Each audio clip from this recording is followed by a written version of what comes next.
masih kurang 7 menit sih ya. Bisa kita langsung mulai aja mungkin ya Kak Diri mungkin bisa tolong on cam gitu biar kita bisa saling mengenal gitu secara face ya. Kak Ami Adam sudah on cam, Kak Deri, kemudian host juga bisa join untuk on cam. Apakah berkenan untuk bisa on cam Kak Deri? Oke, saya coba ya. Oke, siap.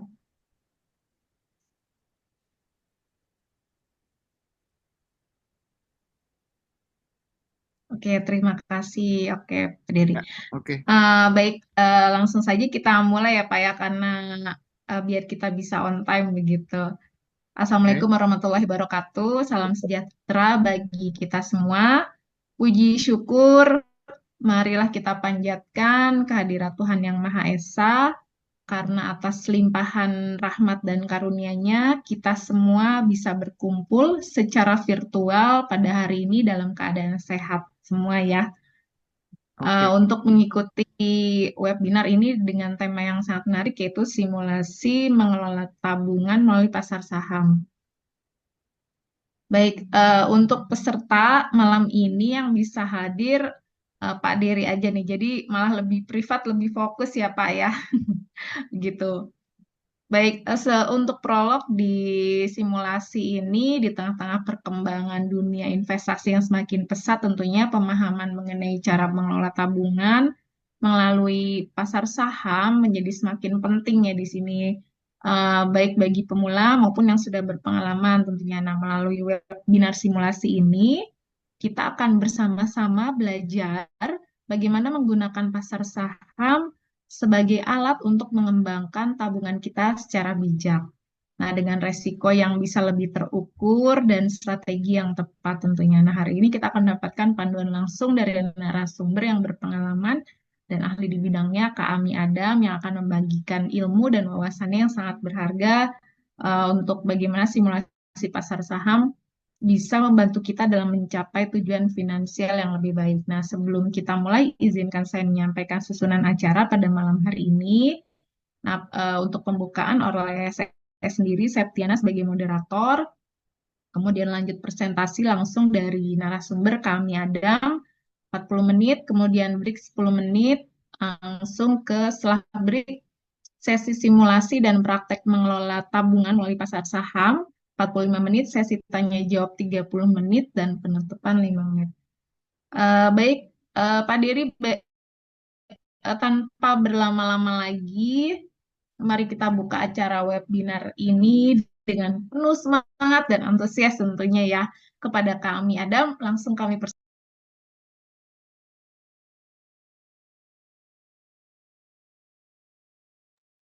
Baik, terima kasih Bu Seti.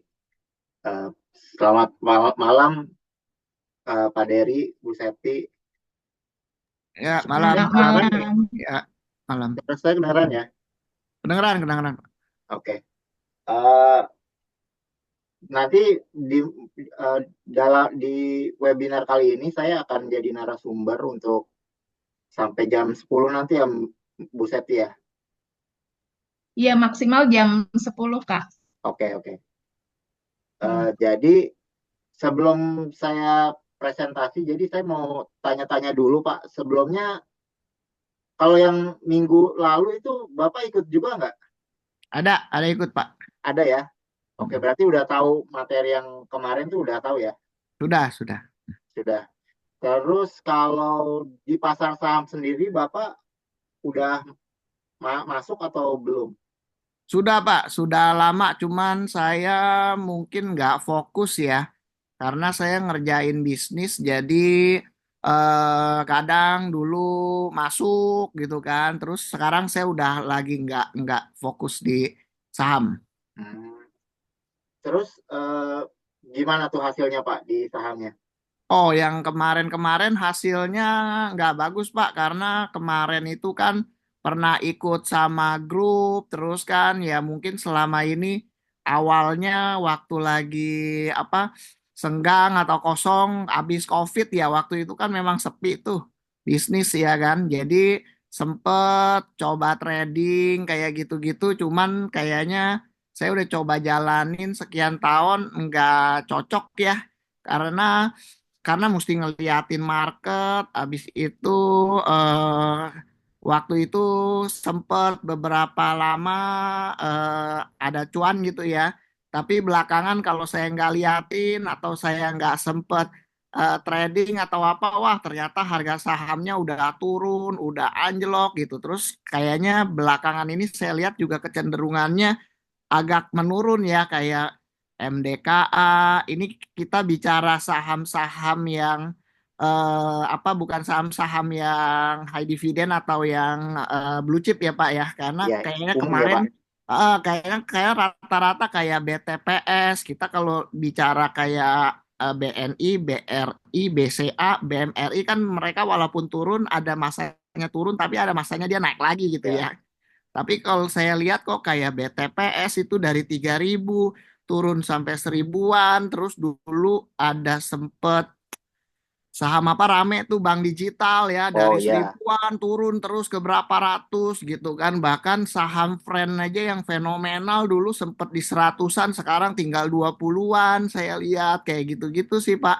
Hmm. Makanya akhirnya saya mikir ah udahlah, fokus aja di bisnis, terus cuman lagi mikir gimana caranya bisa memaksimalisasi investasi yang ada dari hasil bisnis di saham ya. Makanya kemarin ngelihat topiknya nabung saham dari saham-saham yang memberikan high dividend. Nah ini bikin saya cukup tertarik gitu loh, Pak Ami.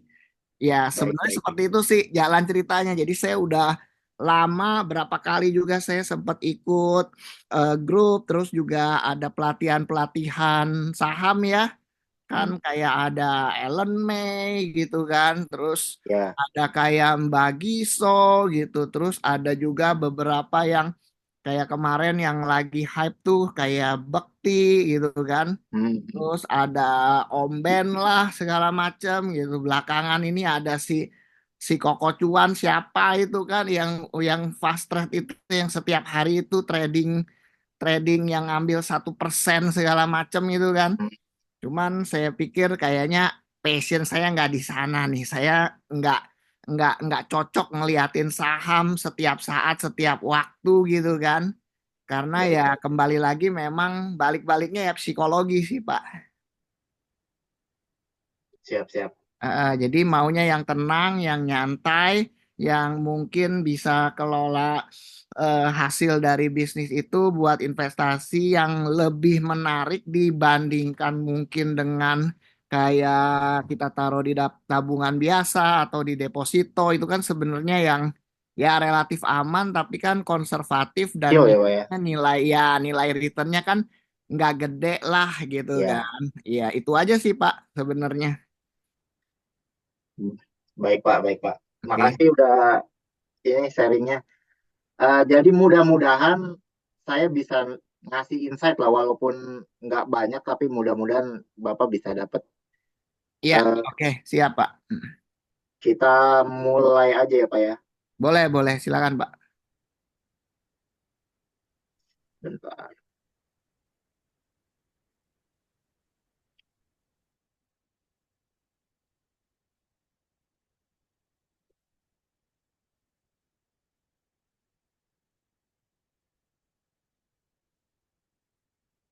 Layarnya udah kelihatan Pak, slide-nya. Sudah, Pak. Oke. Iya, Nanti kelihatan kalau jelas. kalau misalnya ini kan karena cuma satu orang pesertanya, jadi kalau misalnya Bapak kurang jelas langsung tanya aja Pak ya. Oh iya, siap, Pak, siap. Eh, nah, kita belajar dari dasar banget kan, supaya kadang-kadang nih pemahaman ini kita miss. Jadi main saham aja udah langsung. Pokoknya cari Iya. cuannya gimana gitu. Nah, Ya, yang dulu saya awal-awal ya kayak begitu, Pak. Jadi ya terus terang banyak sih, Pak, habis saya di situ karena dulu pernah ada sempet cut loss juga gitu kan, sekian puluh juta gitu kan waktu zamannya, pas zamannya COVID deh. Karena saya ikutnya ya dari sebelum COVID ya. Di COVID itu kan saham kan waktu bulan seru Maret Pak atau zaman bulan COVID. berapa tuh 2020, saya inget banget tuh pada anjlok semua kan, BBRI, BCA sampai ke angka berapa ribu gitu loh, seingat saya. Iya, Tapi sebenarnya kalau kita ngerti sih ya, di awal itu sebenarnya momen yang pas buat ngumpulin barang bagus. Karena setelah itu kan kayak BBCA, BBRI gitu kan sampai terakhir kayaknya BBCA itu stock split di 35.000 atau berapa jadi sekitar 7 ribuan lagi. Iya, Terakhir betul, sekarang betul. udah di 10 ribuan juga kan. Malah Iya, sempat all time high setelah stock split terakhir. Nah, itu saya amatin tuh yang kayak begitu. Cuman memang kadang ya kayak saham-saham cyclical kayak batu bara kan di 2023 juga luar biasa banget tuh kayak PTBA, ITMG gitu-gitu ya, UNTR, Adaro gitu ya. iya, Nah, betul, Pak. cuman memang ya itu Pak dari kemarin itu pikir mau nyari duitnya dari trading gitu kan, tapi aduh kayaknya trading nggak cocok nih sampai Iya, terakhir sampai terakhir itu saya juga masih nyangkut semua tuh lumayan banyak ya ada 280 juta tuh aset saya tinggal sekitar 100 juta deh terakhir saya lihat.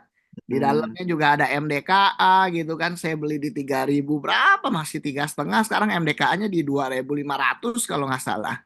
Antam juga waktu itu saya beli di berapa ya di 27 apa 25. Sekarang lagi Antamnya tinggi-tingginya di tuh bawah Antam. 2.000 kan. Ya Iya, kayak gitu-gitulah Pak. Belum lagi saham-saham busuk atau saham-saham yang kayak gorengan. Iya. kayak apa sih tuh kemarin ada saham apa yang saya beli dari harga berapa ratus sekarang harganya sejak ada peraturan bursa saham itu harga bisa di bawah SCA. 50 kan sekarang bisa Iya, sampai betul. 1 kan Pak harganya. Iya, Dulu kan minimal 50 kan. Waduh saya bilang gila bener ini. Kayak grupnya MNC, IPTV saya beli harganya masih di berapa ratus sekarang harganya udah 20 perak sekian saya lihat terakhir.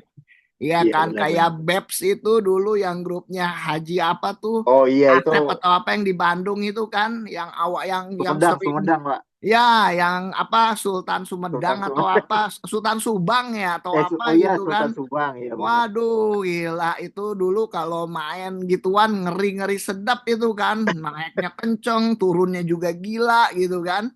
Tapi nggak tahu Ugal-ugalan, Pak. gimana sejak ditinggal atau apa, gila terakhir sahamnya tinggal 6 rupiah pas saya lihat. Untung waktu itu sebelum dia turun-turun terus sampai ke 6 rupiah, saya sempat keluar tuh setelah stock split tuh. Kalau enggak, waduh, habis juga deh. Hah, ya kayak gitulah, Pak Baik, Pak. Ami. Oke, kita lanjut lagi nih, Pak ya. Jadi, Ya, siap. ini dasar tapi penting banget nih. Ya, ya, Pak. Jarang-jarang banget orang yang, banyak orang yang melupakan hal ini gitu. Perbedaan saham sama pasar modal. Jadi, kalau saham itu kan surat bukti kepemilikan perusahaan. Sebenarnya nggak mesti perusahaan yang ada di bursa efek pun kita ada sahamnya. Kayak Bapak punya bisnis, berarti Bapak punya saham di perusahaan Bapak gitu. Nah, Ya, itu orang suka lupa. Nah, sama ada pasar modal. Nah, pasar modal ini adalah tempat penyelenggara menyediakan sistem atau sarana untuk mempertemukan penawaran jual dan beli efek. Jadi tempat jual beli kayak pasar aja ini Pak, pasar modal nih. Tapi ya, yang Pak. dijual saham-saham. Nah, biasanya yang baru-baru tuh dipikirnya kayak ya beli aja saham itu cuman buat nanti kalau harganya murah kita beli, ntar harganya naik kita jual. Tapi nggak tahu di balik itu semua ada apa nggak kebayang gitu. Iya, iya. Makanya sering suka lupa. Nah, keuntungan Iya. kita punya saham itu ada dua sebenarnya, dividen dan capital gain. Kita sebenarnya semua udah pada tahu, harusnya Bapak juga tahu ya. Iya, tahu, Pak. Dividen itu kalau perusahaannya untung, kita dapat keuntungan juga. Nah, kalau capital gain ini keuntungan yang diperoleh dari selisih harga jual dan beli suatu aset. Itu Iya. capital gain. Nah, semenjak ada pasar saham, capital gain itu lebih diminati investor karena ya Bapak tahu sendirilah sehari saham bisa naik 30%. Betul. Jadi dividen tuh buat apaan sih gitu, kalau capital gain sehari bisa 30%. Nah, Iya, masalahnya iya. kita lupa ada orang-orang yang memanfaatkan ini dengan kekuatan yang besar. Itu yang sering kita lupa, disangkanya nggak ada yang pinter kita doang disangkanya, Pak. Padahal di belakang sana ada yang lebih pinter, lebih berpengalaman, modalnya lebih gede. dan sumber dayanya lebih banyak. Nah, itu Betul. orang-orang itu suka kita lupain. Jadi kayak kita yang paling jago analisa lah di pasar saham, kita pasti bisa disangkanya kayak begitu. Iya, iya. Nah, di situ yang sering sering kali membuat kita akhirnya malah rugi. Ini ini sekilas-sekilas saja produk pasar modal tuh ada macam-macam. Bapak juga udah tahu harusnya. Ini struktur pasar modal juga sudah tahu harusnya. Nah, capital market ada dua, buat review aja ini. Uh, Primary market sama secondary market. Primary market ini IPO. Jadi kalau kita beli saham di IPO, berarti kita beli saham baru.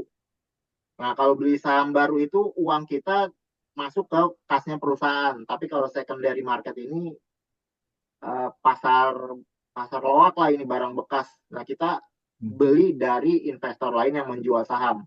Nah, kadang harganya itu udah di markup, udah dimain-mainin, macam-macam, segala macam lah harganya udah harga second lah, secondary market. Terus ini data pasar saham per Januari kemarin, market kapitalisasinya udah 11.000 triliun ya. Terus apa lagi nih? Jumlah perusahaannya 910, sekarang sih udah nambah lagi harusnya.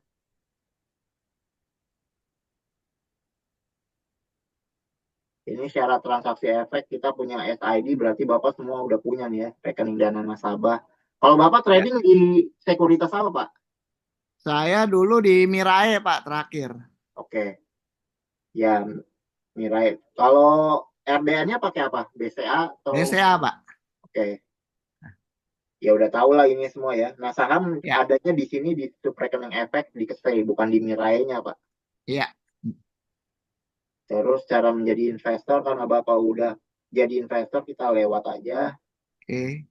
Prosesnya juga sama, kita beli order ke pialang, ntar pialang juga, orang yang jual juga ordernya ke pialang juga. Jadi kita nggak bisa langsung datang ke perusahaannya untuk beli saham. Nah, ini juga udah tahu pasti ya. Iya, Pak. Nah, ini transaksi efek, ini biaya transaksinya ke bursa nanti kita kepotong 0,018%, terus ke Pay juga kita dipotong juga dari ke Pay, ke C juga minta.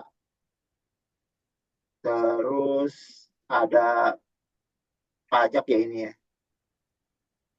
Ada ini juga, ada asuransi juga ini. Totalnya 0,043% itu dari bursanya. Nanti si broker nambah lagi, biasanya 1% atau 1,5%. Jadi eh, kalau beli 0,1 0,1 setengah sampai 0,2% lah biasanya dipotong ya Pak ya, Iya, Pak. kalau transaksi beli. Nah, transaksi jual juga ada income tax tapi dia nambah, makanya harga transaksi jual lebih banyak. Nah, ada poin yang penting di sini Pak. Jadi sekuritas kita itu memaksa dengan cara halus supaya kita rajin bertransaksi. Karena mereka untungnya dari transaksi. Setiap kita beli dapat duit, setiap jual dapat duit. Iya, betul. Jadi gimana caranya kita tertarik untuk beli dan jual saham terus-terusan setiap hari. Makanya kalau lomba-lomba saham itu yang diangkat itu orang-orang yang scalping-scalping, yang harian beli untungnya Ya, gede. karena itu sekali transaksi gede-gede itu, Pak. Betul. Kalau Yang kita kayak hitung, hot championship gitu kan dia adain terus itu. ya kayak Pak Bekti itu sampai berapa triliun Pak ya waktu itu Wah, nggak tahu, Pak. transaksinya. Ngeri deh pokoknya. Tapi untungnya sama Mirai gedean Mirai Pak. Oh, gitu ya. Coba aja dihitungin setiap transaksinya dia. Iya, iya. Makanya ya Mirai ngadain terus ya yang Tuh. championship kayak gitu ya. Oh. Iya, jadi kita Karena yang menguntungkan buat awam-awam pihak juga sekuritas. diajaknya ke sana, Pak.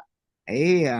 Disuruh trading terus. Nah itu cilakanya Pak kalau nggak bisa ngontrol emosi sama psikologi itu yang kalau scalping begitu kan. Iya betul. Tapi kita selalu kalau nonton YouTube yang bagus, yang keren-keren tuh yang itu. Oh iya, Jadi kita padahal ke yang bawah suasana juga, yang Pak. yang susahnya juga kan pasti ada juga lah, nggak mungkin kan di balik cuan nggak ada lossnya gitu kan. Betul. Nah, sekarang kita langsung aja ke pembahasan selanjutnya karena Bapak udah pengalaman ya.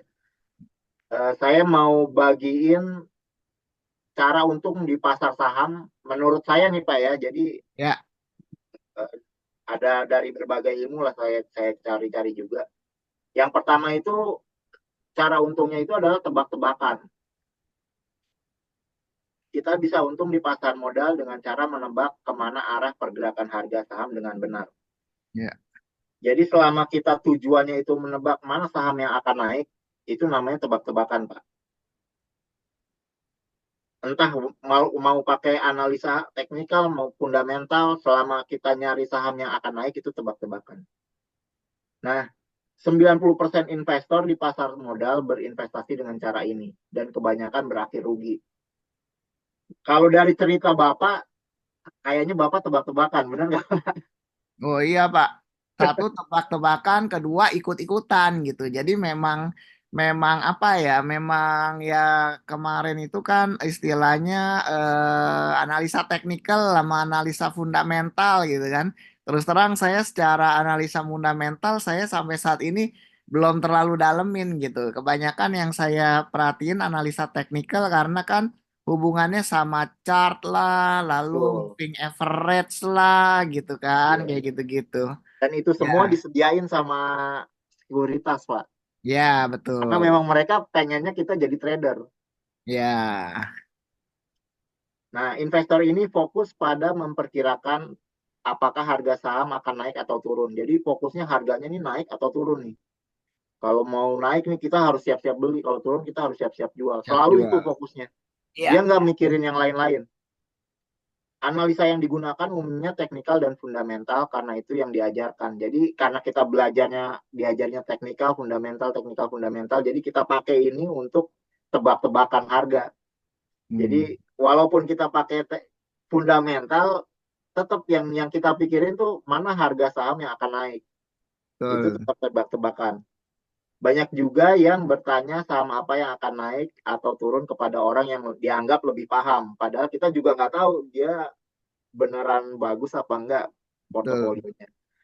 Bahkan ada yang mengaitkan dengan ilmu-ilmu goib ini juga ada nih. Oke, itu cara tebak-tebakan dan ya kebanyakan orang tebak-tebakan lah. Kemudian ada cara kedua, yaitu jadi bandar, Pak. Ya, ngebandarin. Ngebandarin. Nah, ini udah nggak nebak-nebak lagi, Pak. Dia nggak Hmm. nebak-nebak harga akan naik atau turun. Karena dia yang Hmm. naikin dan dia yang Dia nurunin. yang nurunin ya. Betul. Investor dengan sumber daya yang memadai dapat mengendalikan harga untuk kepentingan pribadi. Cara yang paling umum adalah menurunkan harga saham untuk akumulasi dan menaikkan harga saham untuk distribusi. Jadi dia naikin, baru dia jualin harga saham di atas. Ya. Sebelumnya dia harus kumpulin dulu barangnya. Nah, Hmm. cara-caranya macam-macam. Banyak yang bahkan sampai sewa-sewa influencer zaman dulu kalau Bapak ingat tuh zaman COVID, Oh tiba-tiba iya. Raffi Ahmad bisa jago main saham, tiba-tiba si Ari Lasso jago main saham. Ya, Padahal betul. mereka nggak mau ngapain. Itu udah jelas-jelas disewa sama bandar. Ada saham-saham yang di endorse Raffi Ahmad kayak apa, MCAS atau Emcok. enggak apa tuh Iya, kalau nggak salah betul. tuh, saya masih inget tuh. Kita kita juga nggak tahu perusahaan apa sampai Raffi Ahmad yang ngasih tahu. Iya, terus ikut-ikutan aja. Nah, udahlah Betul. ujung-ujungnya ikutan FOMO, beli, habis itu nyangkut. Iya. Nah, itu salah satu bukti bandar itu memang ada. Karena Iya, Raffi Ahmad nggak mungkin kerja sendiri. iya, iya. Ada juga yang membuat saham baru yang dijual dengan harga lebih tinggi, lalu sahamnya didistribusi sampai ke gocap. Nah, Nah, ini ini yang banyak IPO ya dimanfaatin cuma betul. buatnya narik Kerjanya dana dari Sultan retail ini. Subang ini, Pak. Iya. Ini Nah, ya itu kerjanya Sultan. kayak BEPS itulah, Pak. Iya, betul. Contohnya kan itu juga belum lama IPO. Terus ada satu lagi tuh saya kena juga di pasangannya BEPS, tapi BEPS-nya saya nggak nyangkut. Saya nyangkutnya di IPPE kalau nggak salah. Itu juga Oh harganya iya. sekarang udah di berapa puluh rupiah gitu saya lihat. Udah dibawa gocap semua. Iya, orang Karena memang kerjaannya friend begitu aja dia. yang jelas-jelas punya sinar mas aja juga dibawa gocap, friend. Iya. Iya. Eh, Ya mereka kerjaannya begitu Pak, bandarnya. hmm. Kita disuruh nyumbangin bandar jadinya. Betul. Nah, nah ini salah satu cara untuk untung di pasar modal jadi bandar. Iya, Tapi syaratnya cukup besar, cukup berat. Dia mesti butuh punya dana. duit. Iya Lumayan, betul. Pak. Ah,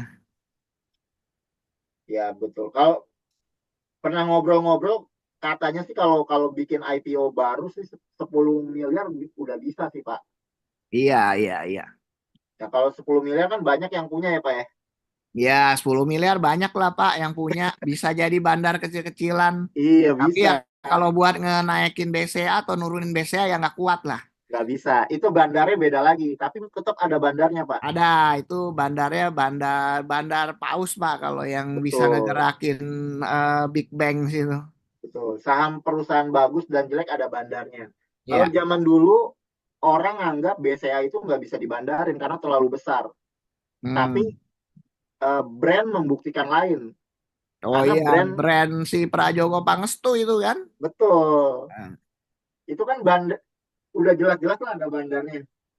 oh Dan iyalah Pak, harganya itu lebih juga baru IPO kan, terus harga jadi berapa itu? Cuman saya nggak trading lagi, tapi saya ngikutin perkembangan. Saya kadang kan baca berita, jadi saya tahu tuh ada beberapa saham IPO dari si PP Om PP itu yang di luar dari BRPT sama TPIA kan, dulu mainannya ya dua itu aja kan.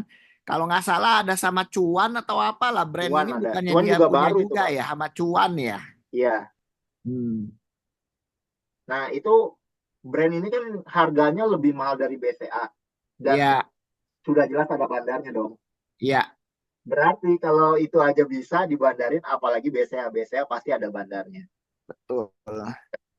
Saham di Amerika juga begitu, kayak Tesla. Tesla juga Iya. bisa jadi saham nomor satu karena ada bandarnya. Hmm. Karena Tesla sama Toyota, ya omsetnya lebih gedean Toyota lah. Tapi harga harga sahamnya jauh lebih besar dari semua perusahaan mobil di dunia. Sama seperti bisnis biasa, bandar pun bisa untung dan bisa rugi. Jadi kalau jadi bandar, belum tentu selamanya untung. Ada kalanya juga rugi. Ada dinamika-dinamikanya. Iya, iya. Sampai sini ada pertanyaan Pak? Enggak, paham Pak. Oke ya. Nah itu cara kedua. Nah cara ketiga adalah mengikuti pergerakan bandar. Ini Ya, biasa dikenal dengan bandarmologi. ya. Kalau di YouTube Creative Trader, Bapak suka ngikutin nggak? Si apa tuh yang orang Batak ya? Iya, Arga, Si Pak harga Arga. tahu tapi nggak terlalu ngikutin, tahu aja. Dulu Ya dulu itu soalnya tahu dia ada. ya itu dia strateginya ngikutin bandarnya. Oke. Investor ini mengambil keuntungan dengan cara membaca dan mengikuti pergerakan bandar. Jadi kalau Bapak tertarik sama strategi ini mungkin boleh dibaca-baca, boleh ditonton dia sama si Franz Wiguna kalau nggak salah. Oh, oke. Pernah Nah dengar itu sih Pak. ya itu juga bagus kalau menurut saya ya bagus ya itu buat buat yang ini membaca pergerakan bandar. Broker Ya, summary adalah informasi utama dalam membaca pergerakan bandar. Ini juga saya pernah, jadi saya juga pernah pakai strategi ini sebelum sebelum jadi dividen investor. oke. Cuman effortnya terlalu besar menurut saya karena banyak yang harus dianalisa. Jadi Apanya Pak? Terlalu besar? effortnya, Oh jadi iya, usaha effortnya ya. Berarti ya, butuh waktu ya, lebih banyak betul ya. usaha kita nggak ngegali informasinya dalam banget. Oke. Jadi saya agak malas gitu untuk ini.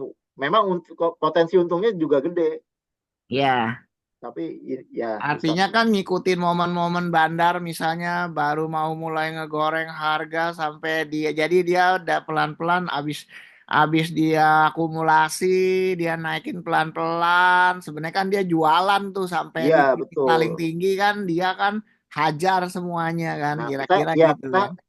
kita harus bisa baca dia lagi ngapain itu susah banget. Iya, Dan kita harus supaya nunggu. supaya kita nggak Ah, kejebak gitu. Jangan sampai ya dia udah mau betul. buang, kita tinggal kita ambil ya kita tinggal cuci piring deh. Benar. Kebanyakan kan kayak gitu tuh. Iya benar Pak. Ngikutinnya telat gitu. Orang udah mau buang kita ambil. Nah, itulah cilakanya kan kadang kayak gitu juga tuh. Ya. Kemarin Bris itu kan orang pada FOMO katanya wah bakal nembus nih 4.000 nih udah di 3.9 berapa. Wah, habis itu orang pada beli dihajar sampai ke 1.200 berapa gitu kan. Sekarang udah di 3.000 lagi sih Bris. Iya. Tapi orang udah pada cut loss semua. Udah pada cut loss ya. Tapi saya beli waktu itu saya nggak cut loss, saya diemin aja. Terus saya average pelan-pelan sampai average saya di 2.000. Habis itu dia sekarang naik sampai di 3.000-an kalau nggak sekarang Bris Oh udah di masih tiga pegang ribuan. berarti Pak. Udah saya diemin aja dah, biarin aja dah. Oke siap. Karena Nah saham itu sebenarnya awalnya Bris itu bahkan Bris itu saya ingat banget itu tahun 2018 itu 2019-an kayaknya sebelum COVID atau pas COVID gitu kan naik-naiknya hmm, mulai dari awalnya cuman harganya di 100-an atau di 200-an kalau nggak salah kan itu merger itu sahamnya Pak. Ustadz Mansur apa ya dulu ya. Hmm, itu merger Pak pas lagi itu. Iya, habis itu ya kan sebelumnya kan dia kan masih belum BRIS namanya. Kalau nggak salah apa sih itu BRI Syariahnya itu kan belum BRI mergen Syariah sama sama Mandiri, sama Mandiri ya. BNI, sama BTN, sama ini kan, sama Iya. BRI kan. Jadi Bank-bank BRIS pemerintah kan. ya.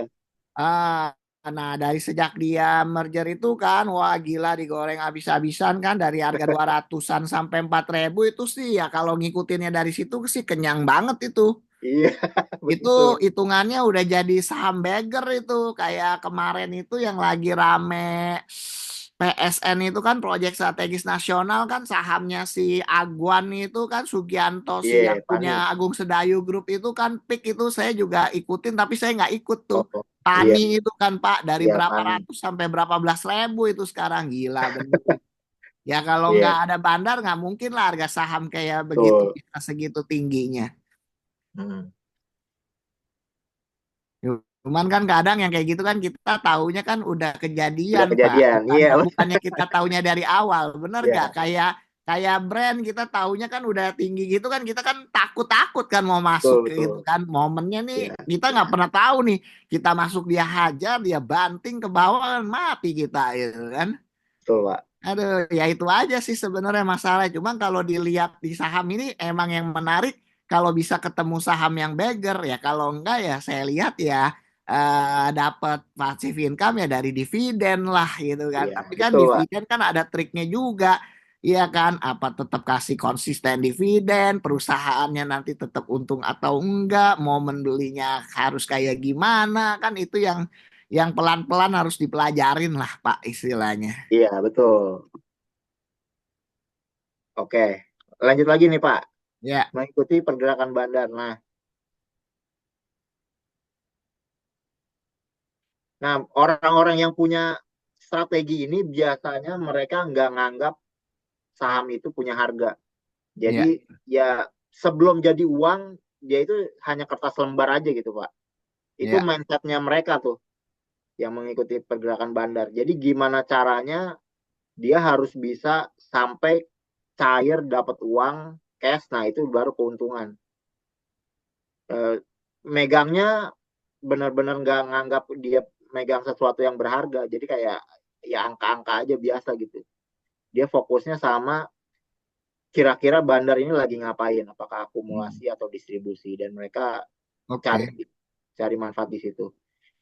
Oh, tapi Eh berarti masih bisa diterapin ya sama si Agra sampai sekarang ya. Karena Masih kan Pak, masih Pak.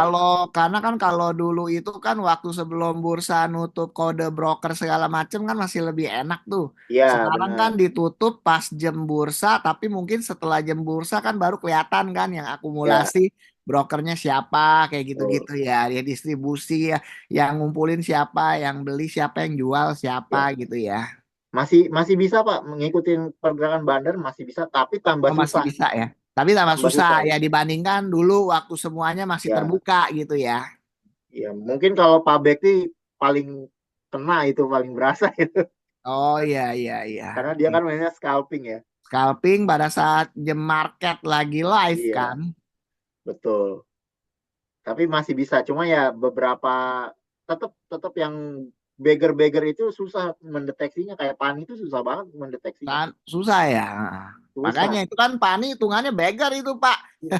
Dari Mungkin 500 kalau nggak iya, salah. mungkin kalau kita bisa ngikutin pergerakan bandar 5.000 kita udah ketakutan, udah langsung jual. Iya. Oh ternyata kan dibawa terus sampai berapa belas ribu itu. Nggak tahu Benar. sekarang Paninya di berapa. Saya nggak lihat lagi. Butuh ketajaman analisa dalam membaca pergerakan bandar karena bandar pun punya strategi untuk bisa membeli saham di harga murah dan menjual di harga tinggi. Nah, bandar juga nggak tidur kan. Jadi Ya. dia juga punya counter gitu. Kalau kita mau ngapain, kalau ketahuan, nah dia bisa bisa bereaksi gitu. Ya, istilahnya kita ikan-ikan kecil mau ikutan dapat cuan, tapi ya kalau ngeganggu yang gedenya terlalu terlalu ekstrim ya pasti dia ngamuk lah Pak, Iya, marah-marah kan betul. istilahnya kan kayak begitu. Ya, kalau kita terlalu mencolok itu biasanya langsung bisa disikat. Iya. Dan mereka juga harus ini nih yang terakhir, harus siap menghadapi kondisi bandar libur. Kadang-kadang kita strateginya udah benar, Pak. Kita udah Hmm. bisa baca. Oh, ini lagi akumulasi kita ikut. Nggak taunya bandarnya libur 2 tahun. Iya. Ah, 2 tahun deh kita Gimana? sabarin tuh. Iya, galau itu, Pak. Megang megang saham yang nggak ada harganya 2 tahun itu nggak kuat, susah. Iya. Walaupun ternyata pas 2 tahun beneran beggar gitu. Loh, iya kan kayak kemarin itu kan saham Bakri itu kan yang dari 8.000 dulu udah jadi berapa kan terus tiba-tiba kan Bumi. bangkit, Pak. Ya Iya. kayak bumi gitu kan. Nah, terus Iya. jadi rame diperdagangkan kan belakangan ini kan. Iya. Nah, itu dia yang kayak gitulah kira-kira. Iya, itu resiko-resiko resiko buat yang mengikuti pergerakan bandar, tapi tetap bisa untung. Iya, Tinggal kita cocok apa enggak. Kalau saya sih nggak betul. cocok karena saya pernah pakai, untungnya nggak jauh beda sama saya pakai dividen investing. Jadi saya dividen investing aja lah daripada. Iya, iya, betul, betul. Nah, ini cara yang ketiga. Jadi cara yang pertama itu tebak-tebakan, yang kedua jadi bandar, ketiga ngikutin pergerakan bandarnya, main kucing-kucingan. Dan Iya. yang keempat ini value investing. Hmm. Kita Bapak pasti udah pernah dengar loh value investing, tapi Ya, pernah dengar, cuman saya nggak terlalu ngikutin karena kayak value, value investing tuh siapa sih si Rifan itu ya, Rifan Kurniawan atau siapa eh, itu yang ya lumayan Rifan tahu ya. Kurniawan value investing. Yang Terus bilangnya sih kayak value si investing, tapi kita apa nggak tahu itu sih. yang suka sering juga kelihatan Kalau di Keng Hong, Facebook sama si Facebook sama di Instagram itu siapa ya saya lupa. Nggak tahu itu value investing ya, atau bukan ya. Ada beberapa sih. ya ya banyak sih orang yang merasa value investing, tapi ya nggak tahu juga kita apakah termasuk itu atau enggak. Betul, betul. Nah, ini kita akan jelasin dulu kenapa value investing itu bisa menjadi salah satu yang mungkin opsi juga buat Bapak bisa menguntungkan atau enggak. Jadi permainan bandar seringkali membuat harga saham tidak masuk akal. Akan tetapi Hmm. ada peluang untuk membeli saham yang bernilai tinggi di harga yang murah. Ya. Nah, si bandar-bandar ini nggak cuma bikin harga mahal banget, Pak. Tapi bisa juga dia bikin harga murah banget. Hmm. Sangat-sangat murah yang nggak masuk akal lah murahnya. Sampai-sampai eh, usaha kita kalau kita bikin bisnis kayaknya nggak bisa sebesar itu juga untungnya gitu, nggak masuk akal gitu Iya. murahnya. Kayak Salah satu kayak Unilever diajar terus dari berapa belas ribu sampai di nggak tahu sekarang di 2.000 apa di 3.000-an ya.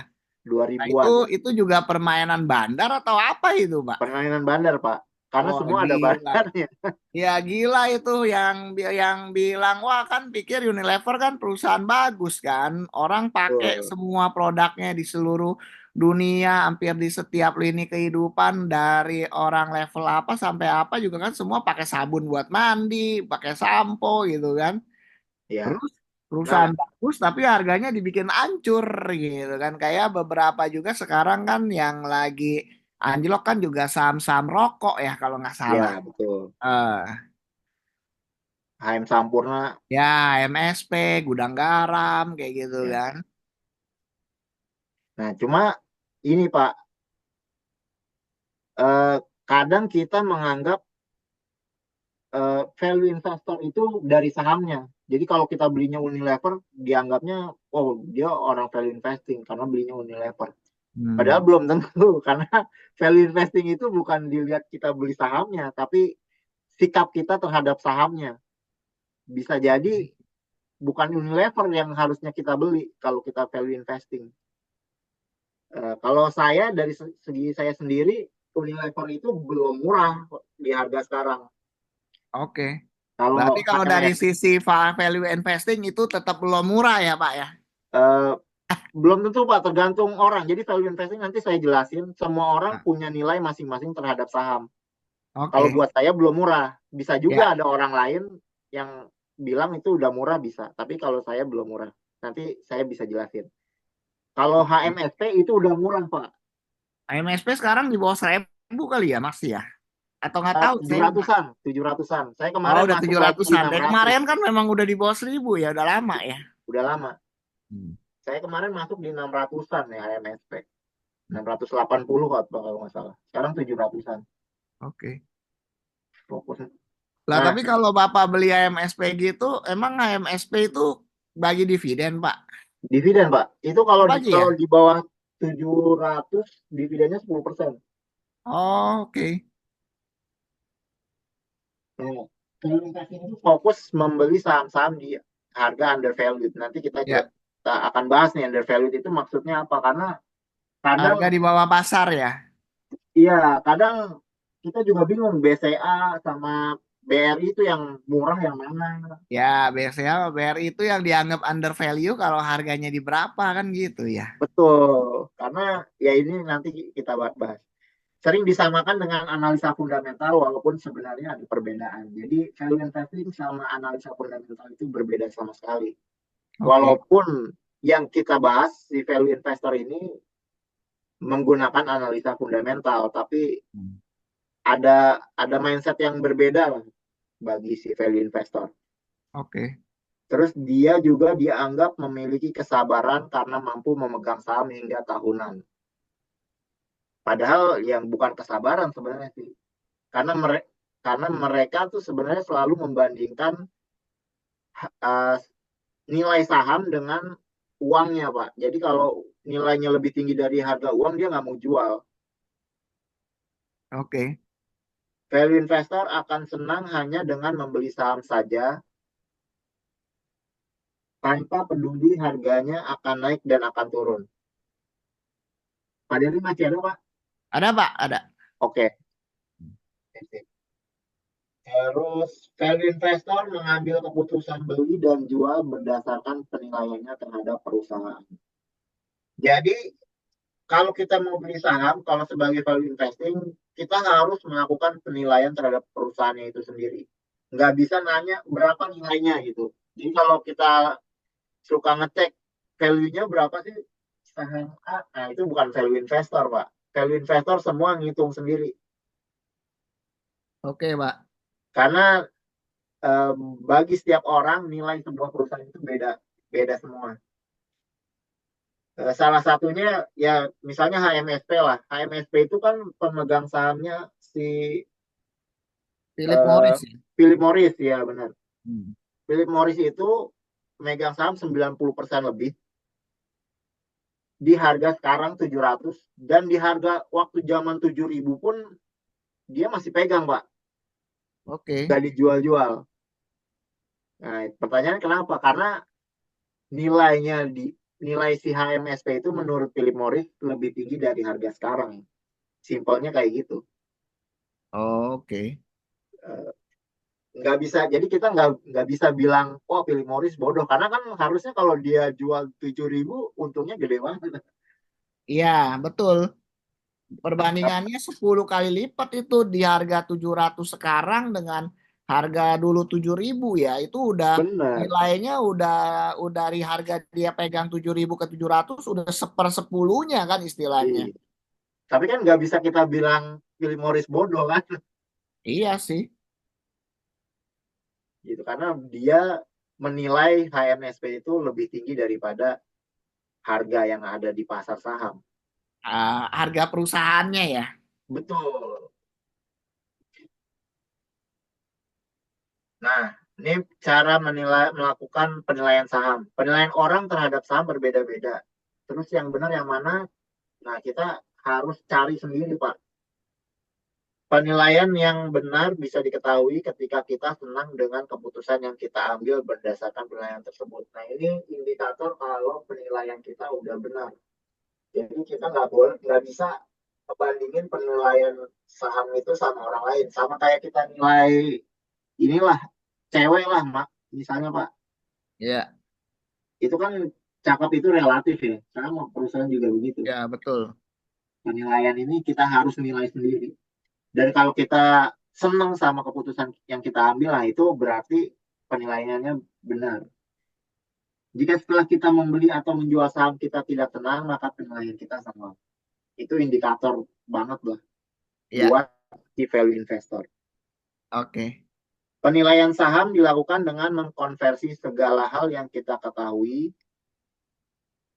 atas saham ke dalam uang sebagai acuan dengan pedoman bahwa uang 1 juta bernilai 1 juta, tapi benda atau saham berharga 1 juta belum tentu nilainya 1 juta.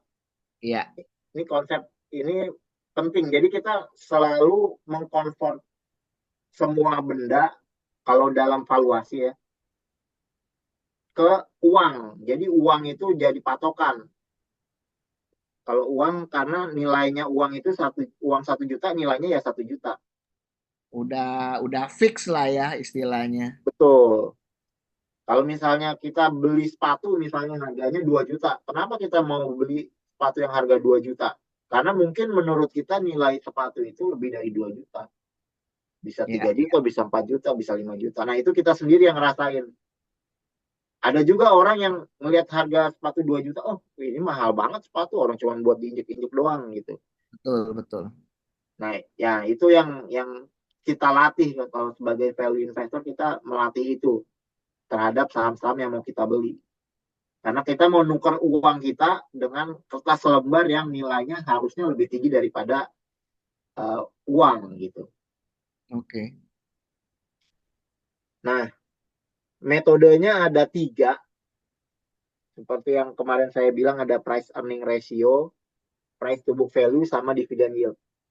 Sebenarnya kalau perhitungan keuangan itu banyak kan ada debt to equity ratio, ada DBR ya. ya dan lain-lain R ya. itu buat bonus aja lah penilaian-penilaian tambahan. Tapi inti penilaian itu ada 3 ini buat bagi si investor. Price earning ratio, price to book value, dan dividend yield. Kalau price earning ratio itu, jika kita membuat perusahaan dengan modal 1 miliar misalnya, berapa net profit kita? Nah ini kita ngebandingin dengan kalau kita bisnis sendiri. Bandingkan dengan kalau kita beli saham perusahaan dengan beli 1 miliar, net profitnya berapa? Nah orang-orang yang berpedoman dengan price earning ratio selalu ini ngebandinginnya. Kalau saya yang jalanin bisnisnya, untungnya berapa? Kalau beli saham ini, untungnya berapa, gedean mana gitu dibandingin.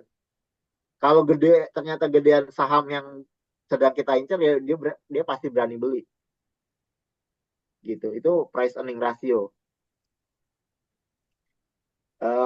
Yang melakukan ini banyak ya si Warren Buffett yang sebagai value investor yang legendaris, Lo Keng Hong dia price Ah, earning ratio.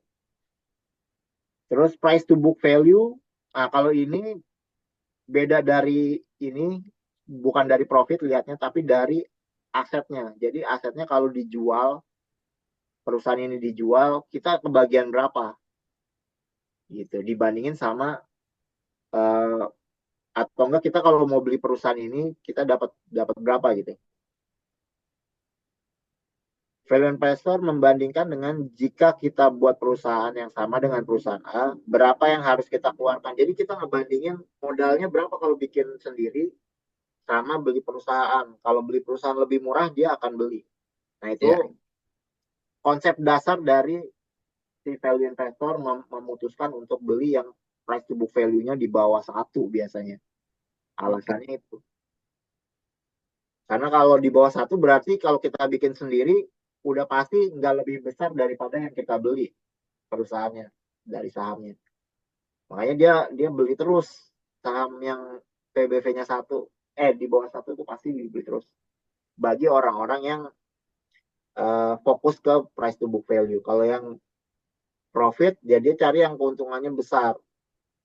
Karena dia nganggap, oh ini kalau saya yang jalanin nggak bisa untung sebesar misalnya BCA katakanlah. Tapi BCA harusnya bisa ya gampang karena price to book value-nya, price earning ratio-nya udah terlalu mahal. Kemudian yang ketiga itu dividend yield. Ini yang paling underrated, tapi berhasil membuat cuan banyak orang sih Pak. Dividend yield paling gampang membandingkan dengan sumber pasif income lain seperti sewa properti, deposito, dan lain-lain mana yang lebih untung. Jadi fokusnya kayak gitu. Yang seperti Bapak bilang, karena mau naruh di deposito kok untungnya sedikit ya gitu. Nah itu dibandingin sama yang kayak begitu. Kita beli. Nah yang keempat itu adalah kombinasi. Atau orang aja juga yang suka dividen yieldnya gede tapi price to book value-nya juga harus di bawah satu misalnya price earning ratio-nya 10 misalnya di bawah 10 misalnya. Dikombinasi bisa juga. Tapi kalau saya pribadi saya fokus ke dividen yield. Kalau dividen yield-nya sudah di atas 10 dan itu dia rutin, kemudian masa depannya bagus, nah itu jadi opsi untuk saya beli. Dan nggak perlu khawatir lagi nanti ke depan harganya naik turun kita nggak khawatir karena kita udah memprediksi dividen yieldnya di masa yang akan datang. Jadi tinggal kalau turun ya tinggal beli karena kita tahu yang nurunin itu bandarnya. Tapi nilai perusahaannya sendiri nggak berubah gitu. Oke. Oke, sampai sini ada pertanyaan nggak Pak? Enggak cukup Pak. Berarti ini kan konsepnya ke ya ya mirip-mirip ya antara value investing dengan analisa fundamental ya. Tapi yang Betul. diambil cuman per PBV sama dividen dividen yield berarti ya. Eh, bukan Pak. Jadi ini pondasi dasarnya. Tapi Oh, kita oke. semakin semakin mengenal, kita semakin bisa menilai apakah perusahaan itu saham itu lebih layak atau enggak kita punya Oke. gitu. Kalau fundamental, analisa fundamental ya sebagai analisa ya sama, tapi baik lagi kalau ada juga orang yang pakai analisa fundamental untuk tebak-tebakan Hmm, apakah harganya itu akan naik atau turun. Kalau oke. value investor dia nggak mikirin harganya naik atau turun, dia selalu membandingkan lebih cuan mana, lebih lebih happy mana kita pegang uang atau pegang saham. Iya, iya. Selalu membandingkan itu. Sangat beda sih. Jadi kalau yang tebak-tebakan biasanya analisanya salah, dia masih pusing, Pak. Iya. Ternyata harga turun dia pusing. Tapi kalau yang value investor harga turun dia happy karena dia pasti mau beli lagi. Oke. Oke. Okay? Oke, Pak. 5 menit kita mau istirahat dulu atau gimana nih, Ibu Sati? Jam berapa sekarang? Oh, jam 8.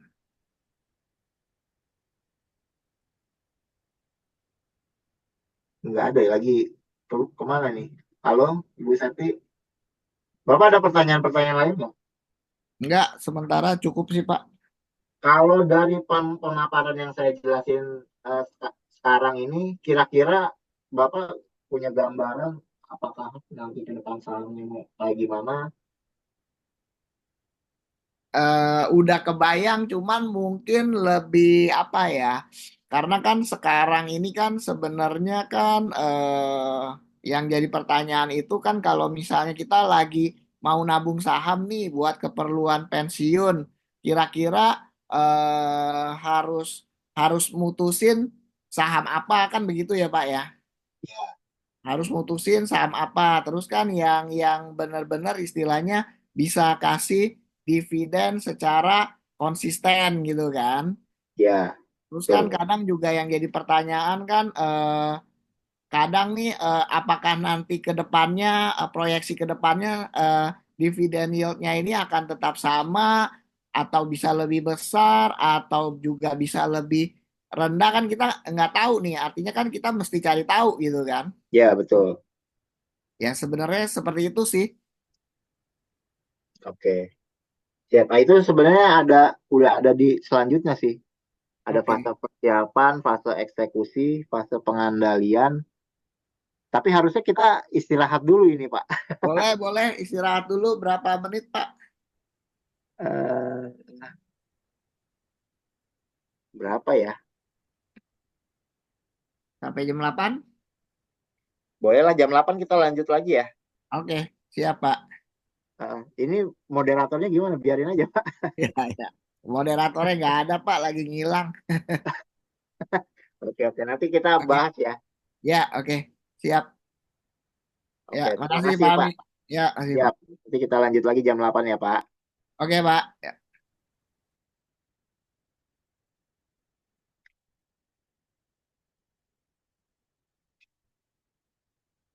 Kan kami. Oke. Ya, makasih, Bu. Baik, Pak. Ya, Maaf nih agak telat tadi ya, Pak ya. enggak, Pak. Santai aja. Oke, kita sekarang lanjut lagi. Nah, eh, saya save dulu.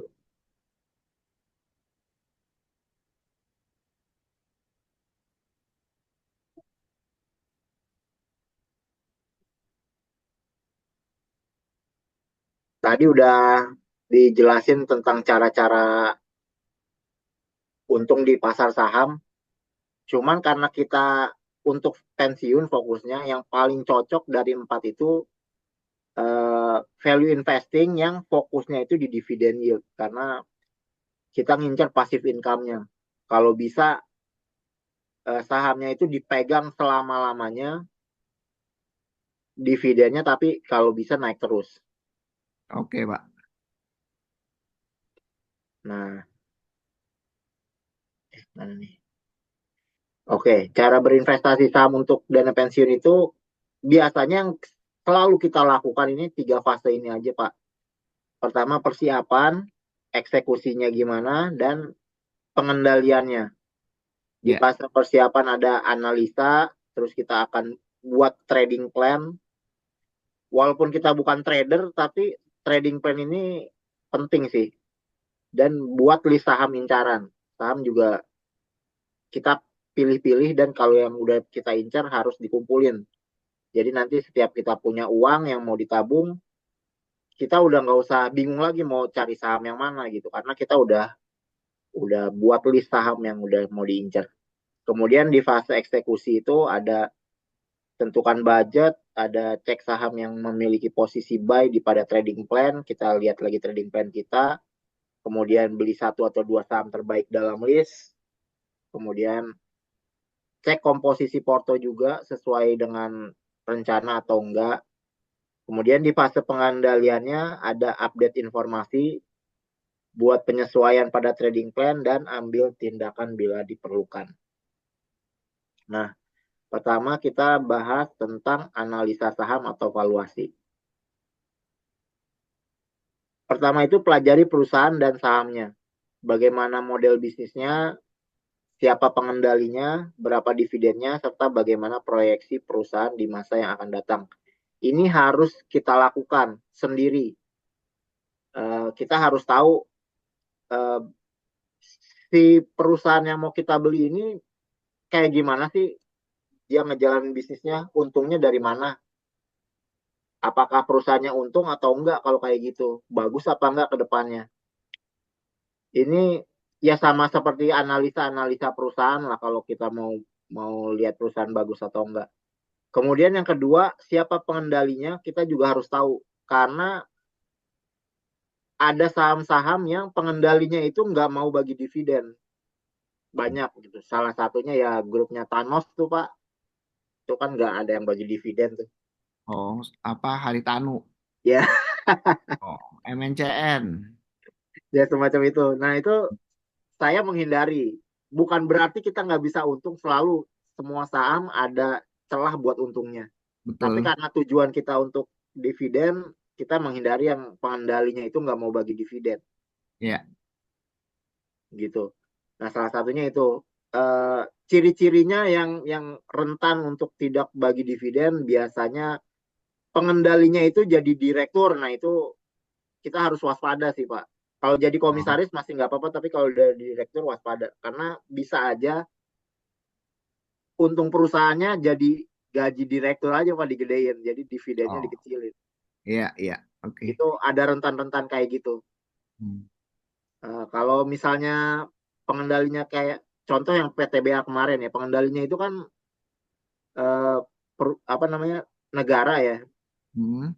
pemerintah. Nah pemerintah itu kita udah bisa yakin lah mereka nuntut supaya PTBA ngasih dividen buat mereka. Oke, Jadi selama PTBA-nya untung, udah pasti dia akan bagi dividen dengan dividen yang gede. Dan terbukti dari tahun-tahun sebelum-sebelumnya dia bagi dividen gede terus.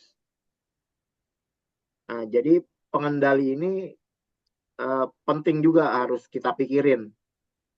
Jangan sampai uh, bu, karena kan kita nggak boleh merasa aman. Oh ini dividennya pengendalinya ini nih dividennya sering bagi dividen. Belum tentu perusahaannya sering bagi dividen. Belum tentu ke depannya si pengendali pengen dividennya dibagiin lagi. Bisa juga dia main. Kalau kata Pak Lokehong, kalau pengendalinya tidak berintegritas ya kita bisa bahaya gitu sebagai investor malah nggak dapat apa-apa. iya, oke. Terus berapa dividen juga harus dicek. Ya ini penting karena tujuan kita dapat dividennya. Jadi kita pas beli jangan sampai dividennya terlalu kecil yang kita sebenarnya nggak puas. Nah, kalau beli harus yang dividennya itu memuaskan kita. Jadi ketika kita beli kita udah nggak peduli harganya mau naik atau turun, dividennya aja udah bikin kita happy. Oke. Itu penting banget sih. Nah ini harus harus kita yang pikirkan sendiri, renungkan sendiri berapa kira-kira besarnya. Serta bagaimana proyeksi perusahaan di masa yang akan datang. Nah ini juga harus kita analisa juga.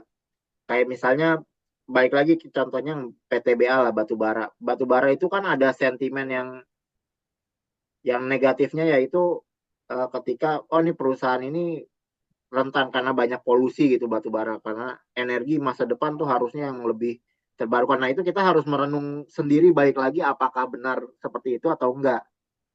Jangan sampai kemakan oh ini kayaknya nggak berprospek nih PTBA karena dia tidak ramah lingkungan batu bara itu. Ya bisa juga kalau kalau itu merasa kayak gitu ya nanti nggak akan beli PTBA. Tapi kalau saya melihatnya PTBA itu eh, minimal 50 tahun ke depan lah kita tetap butuh batu bara bahkan semakin butuh karena kalau kita lihat mobil-mobil listrik sekarang udah makin banyak banget jadi harusnya batu bara makin dibutuhkan sih minimal 50 tahun ke depan. Nah, itu yang kayak gitu-gitu kita harus apa melatih melatih sendiri lah itu sampai sampai kita menemukan kira-kira ini batu bara akan lebih bagus atau enggak. Kalau bagus kita beli, kalau enggak ya kita hindari. Dan setiap investor akan berbeda-beda kesimpulannya nanti.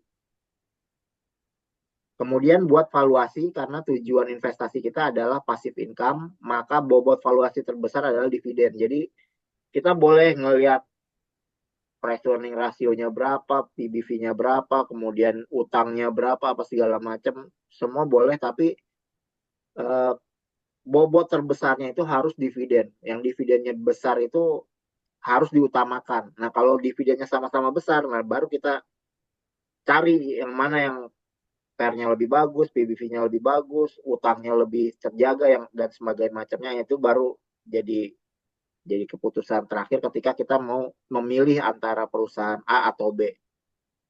Oke. Valuasi tidak bisa ditentukan benar salahnya karena setiap orang pasti punya valuasi berbeda-beda untuk setiap saham. Nah, ini tadi.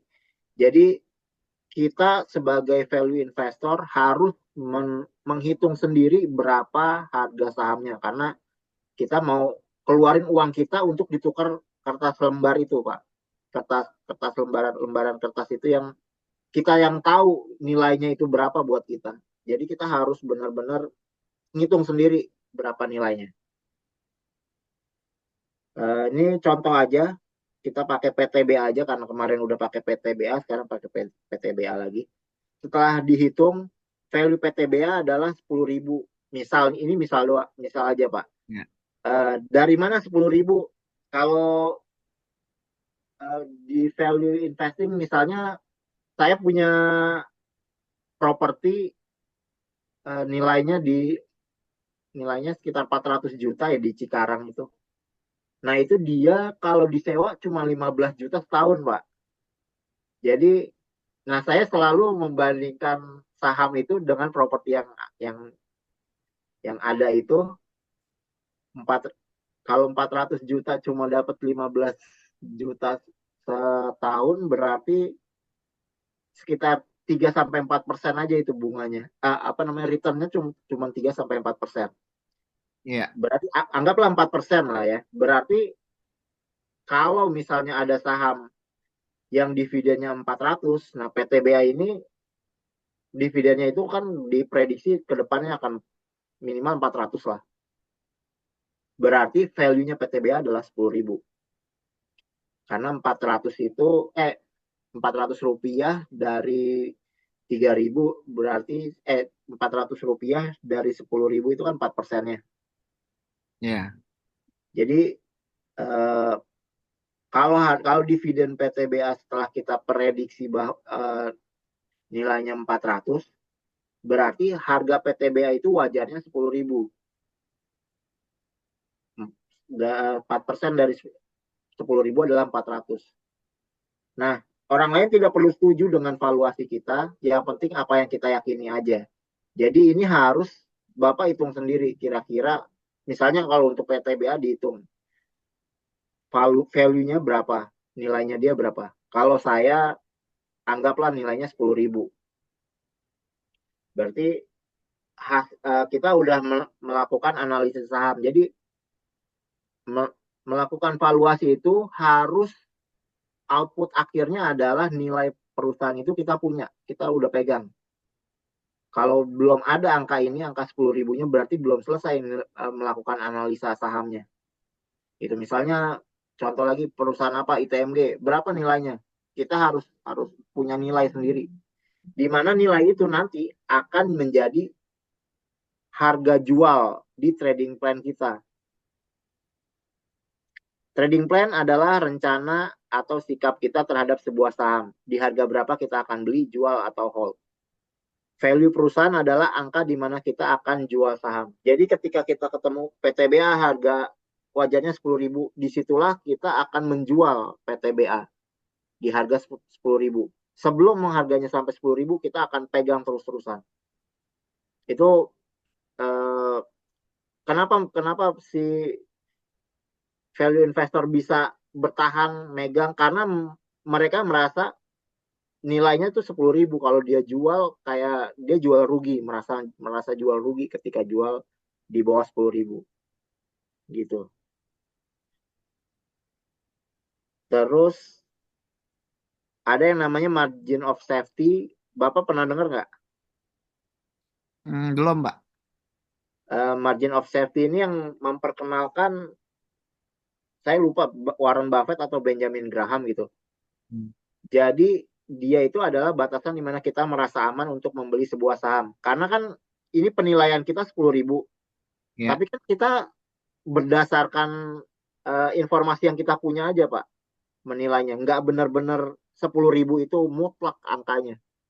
Bisa salah, bisa benar. Kalau kita benar, ya kita untung. Tapi kalau salah kan berbahaya. Ya. Makanya kita ada namanya margin of safety. Jadi margin of safety itu batas kira-kira kita merasa aman kalau beli saham itu punya margin of safety sekian persen gitu. Misalnya, katakanlah margin of safety-nya itu saya mau masuk kalau margin of safety-nya 60%. Berarti 60% dari 10.000 kan 6.000. Ya. Berarti kita baru berani beli kalau harga PTBA itu 4.000 atau ke bawah. Kalau di atas 4.000 kita nggak berani karena margin of safety-nya udah berkurang, bukan 60% lagi. Gitu.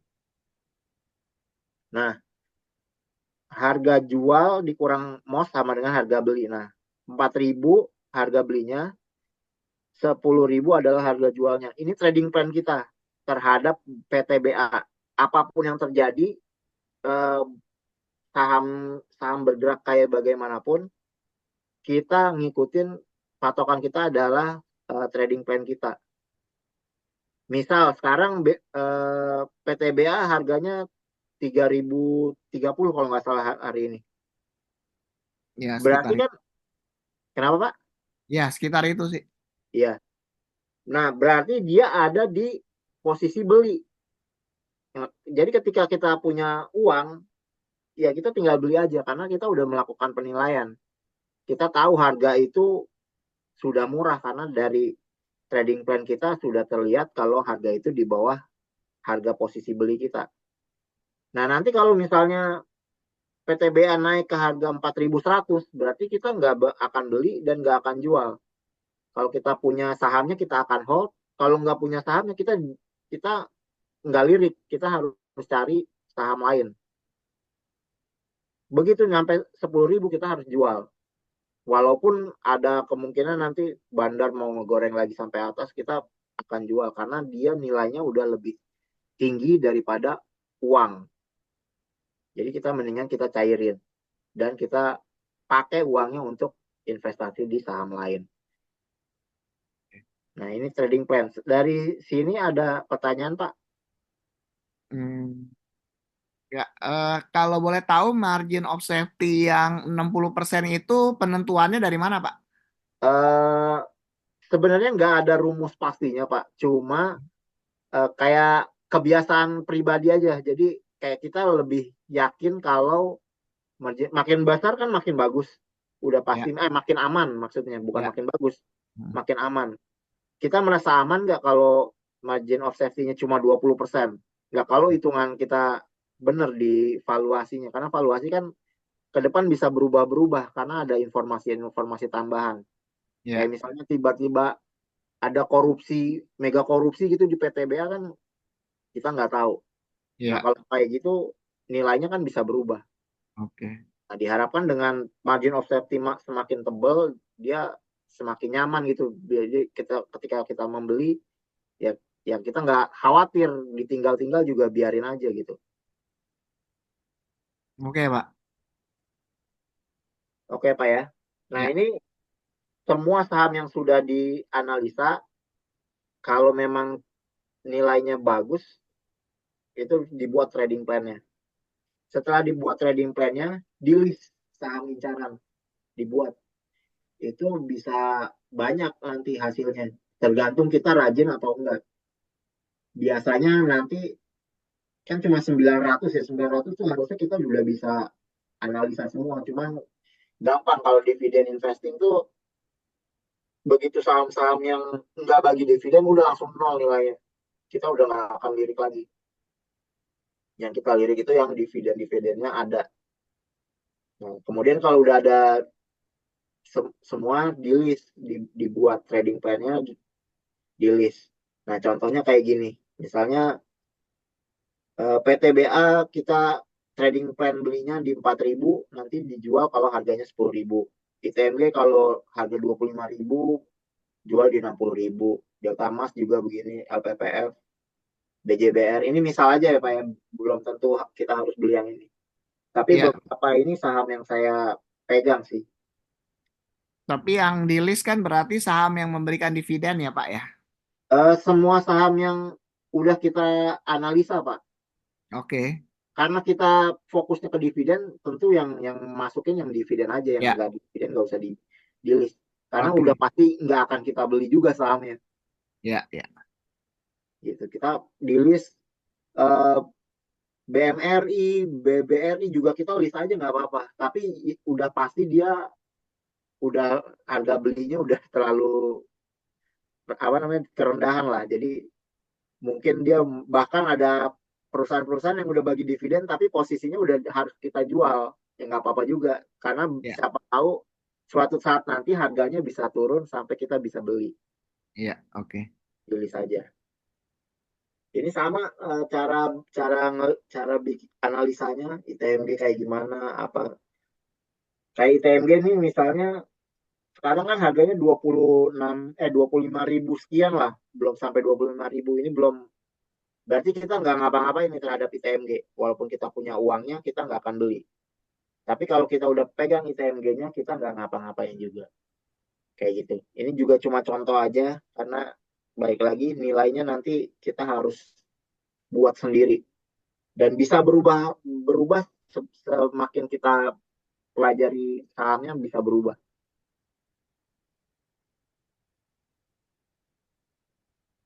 Terus sampai sini ada pertanyaan dulu Pak? Enggak, Pak, udah cukup jelas. Oke, jelas ya. Setelah udah punya list, sekarang kita masuk eksekusinya. Pertama menentukan budget pembelian saham. Nah, budget pembelian saham ini sesuaikan dana pembelian saham dengan rencana pensiun. Ini kalau kita udah hitung kemarin dana pensiun butuhnya berapa, kita udah sisihkan semuanya. Nah, itu buat beli saham. Kemudian pahami bahwa semakin besar yang kita investasikan, semakin cepat target tercapai. Jadi kita boleh juga kalau misalnya target kalau dihitung, oh budget kita harus nabung saham 3 juta. Nah, kebetulan kita punya 4 juta, ya nggak apa-apa masukin 4 juta aja. Jangan dipaksain 3 juta, jangan harus 3 juta juga. Tapi kalau misalnya kurang dari 3 juta, ya nggak apa-apa juga, tapi kita harus mikirin gimana caranya besok-besok lebih baik lagi gitu. Oke. Kemudian uang yang sudah dibelikan saham harus diikhlaskan, tidak boleh diambil lagi sampai tujuan tercapai. Jadi uang yang udah masuk saham, udah di saham terus. Kalau misalnya penilaiannya berubah, sahamnya buruk dan kita harus jual, trading plan kita memaksa untuk jual, ya kita jual tapi beliin saham lagi, jangan dipakai uangnya. Jika dapat dividen, maka digunakan untuk beli saham lagi. Jadi dividennya kita beliin saham lagi, digulung terus sampai tujuan pensiun kita tercapai. Kemudian jangan terlalu memaksakan investasi besar tapi kebutuhan hidup tidak terpenuhi. Ini juga harus diperhatikan. Jangan sampai udah masuk ke rekening saham, butuh lagi kita ambil. Walaupun ya dalam perjalanan pasti ada hal masa-masa kayak gitu, tapi ini jadi pegangan aja sih, jadi patokan. Sampai sini ada pertanyaan Pak? Kalau misalnya sebulan gitu masukin 3 juta, berarti berarti itu kita fokus aja ke satu saham yang dividen yang kita mau tabung gitu ya, Pak ya? Ada di slide selanjutnya Pak. Oke. Jadi sebelum kita udah dapat nih budgetnya 3 juta, Hmm, kita cek saham yang memiliki posisi buy. oke. Misalnya PTBA posisinya beli, ITMG belum beli nih, Delta Mas beli, LPPF beli, BJBR belum beli misalnya. Berarti kan ada PTBA, Delta Mas sama LPPF. Nah, kita pilih yang eh, diskonnya lebih gede lagi dari harga beli ini. Misalnya PTBA 3.000, Delta Mas 164 apa kalau nggak salah sekarang, LPPF 1.600 atau 1.500 berapa gitu. 1.600-an lah. Nah, ini yang diskonnya paling gede dia dari dibandingin sama posisi beli kita yang mana? Biasanya itu yang kita beli. Dan belinya itu satu atau dua saham terbaik. Jadi bisa jadi di list kita udah nemuin ada 20 saham misalnya yang layak investasi. Dari itu ada 10, kita pilih dua yang terbaik. Jadi belinya tuh kalau nggak satu, dua. Pastikan kita memilih saham yang paling menjanjikan keuntungan. Jadi keuntungan di sini adalah dividen Pak fokusnya, bukan bukan yang bakal naik atau turun. Karena naik atau turun itu yang dianalisa harus bandarnya, pergerakan bandarnya. Berarti fokusnya tetap ya itu ya apa tetap dividen yield ya, bukan capital gainnya ya. Betul, dividen yield dia yang sekarang dan yang masa depan. Jadi proyeksi masa depan dia akan ngasih dividen yang gede juga apa enggak. Karena ada perusahaan yang bagi dividen karena dia jual aset. Kalau jual aset kan besoknya nggak segede itu lagi dividennya. Nah itu kita harus tahu juga. Kayak misalnya PTBA tahun lalu itu dividennya 1.000 Pak, bukan 400. 1.000 kan gede banget. Tapi kita tahu 1.000 itu karena waktu kemarin ada booming batu bara. Jadi dividen semua perusahaan batu bara gede-gede. Nah kita nggak boleh nganggap tahun depan ngasihnya 1.000, 1.000, 1.000. Kita cari yang konservatifnya berapa gitu. Misalnya kalau 400 menurut saya sih 400 oke lah. Jadi saya patokin 400. Bisa aja nanti Bapak nemuin lagi, wah ini sih bisa lebih dari 400, ini bisa juga gitu. Oke. Beli satu atau dua saham saja karena biasanya saham ke satu jauh lebih baik dari saham yang ketiga. Nanti Bapak coba dicoba-coba dulu. Biasanya sih saham ketiga itu kalah jauh sama saham pertama. Jadi kita akan beli cuma dua saham aja ujung-ujungnya. Baik dari segi potensi dividen dan keamanannya itu biasanya peringkat 1 sama 2 yang terbaik yang kita beli. Fokus pada nilai bukan average down. Jadi kita selalu setiap ada budget untuk beli saham, jangan langsung average down. Begitu misalnya sahamnya PTBA nih, terus besoknya turun, langsung kita beli PTBA lagi. Nggak kayak gitu. Tapi kita analisa lagi. Kalau ternyata memang PTBA kebetulan yang paling murah, ya memang ya udah kita beli. Tapi kalau enggak, yang lain ya kita harus beli yang lain. Jadi jangan fokus ke average down. Terus, nah setelah beli, kita lihat juga komposisi porto kita. Jumlah saham di porto tidak harus hanya dua, walaupun kita belinya cuma dua, setiap beli tuh satu atau dua saham yang terbaik. Tapi nanti begitu udah sampai di porto, ya nggak apa-apa, bisa banyak Pak. Tergantung eh, trading plan kita. Kalau semua saham yang nggak boleh ada yang dijual, ya udah kita pegangin semua yang ada di portonya. Jadi bisa banyak. Kayak saya saat ini yang saya tampilin di YouTube itu porto saya ada 6 saham. Ya udah nggak apa-apa 6 saham. Walaupun setiap belinya cuma satu atau dua saham aja. Tapi nanti karena ada perubahan-perubahan harga, oh ini lagi murah kita beli yang lain. Ini yang lebih murah kita beli yang lain. Jadi di porto itu nggak cuma dua, bisa banyak. Komposisi porto biasanya terkonsentrasi pada 3-4 saham dengan bobot 70-80%. Biasanya portofolio value investor itu nanti saham terbesarnya ada 3-4 saham dan dia itu menguasai 80% dari portofolionya dia. Nah, saham di portofolionya bisa banyak. Kan suka ada yang bilang saham 10 kebanyakan, 5 aja. Ada yang bilang maksimum 15. Kayak gitu kan. Tapi sebenarnya kita nggak perlu pikirin maksimumnya berapa. Bisa beli banyak saham pun nggak masalah.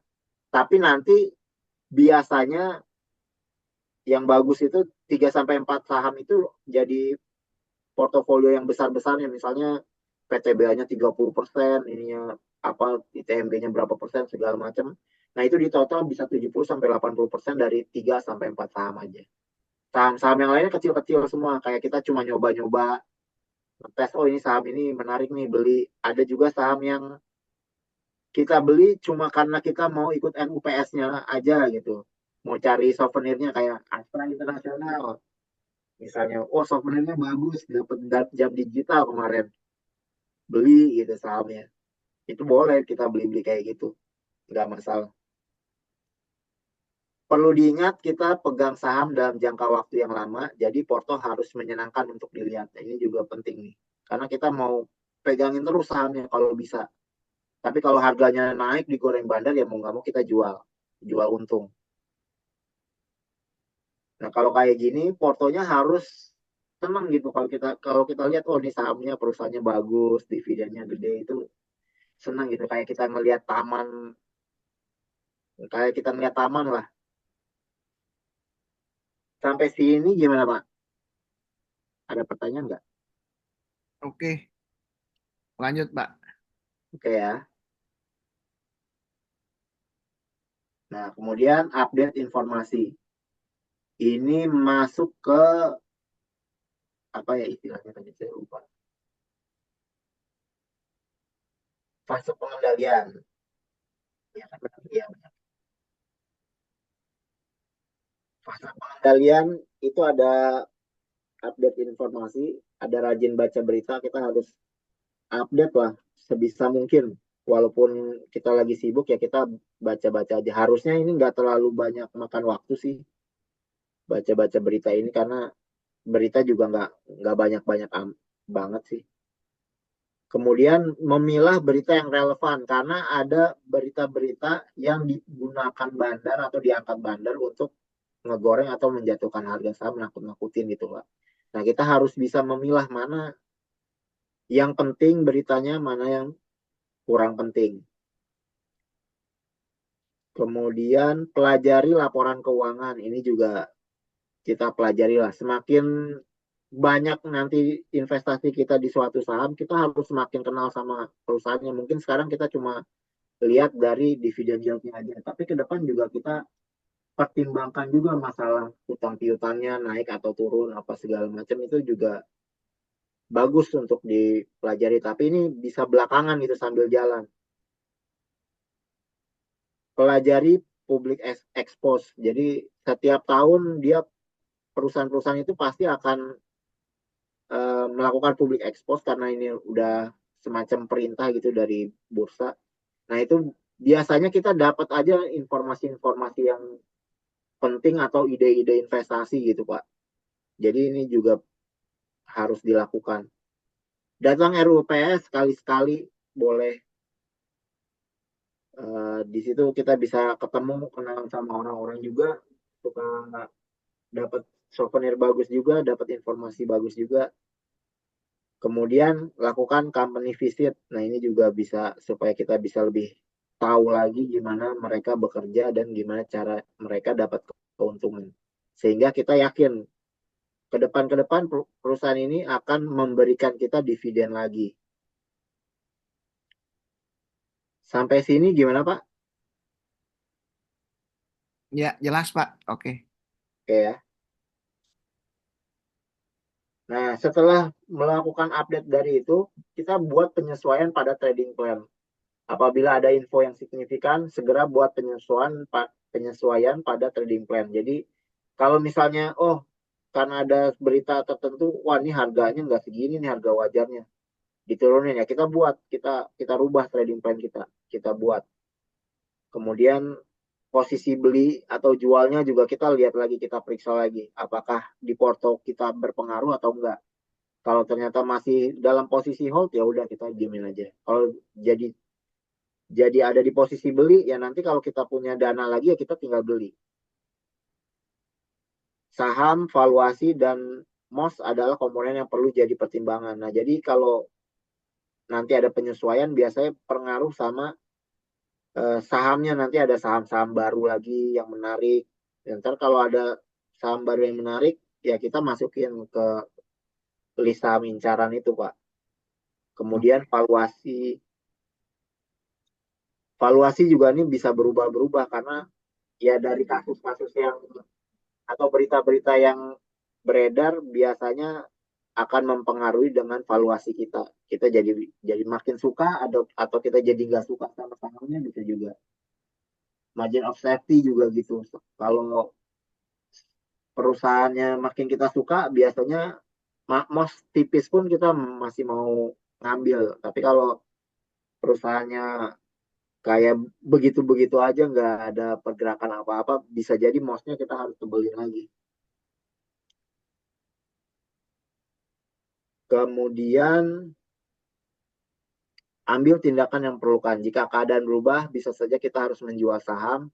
Apakah saham kita naik, perusahaan tidak bagi dividen, ada peluang lebih baik dari saham lain dan sebagainya.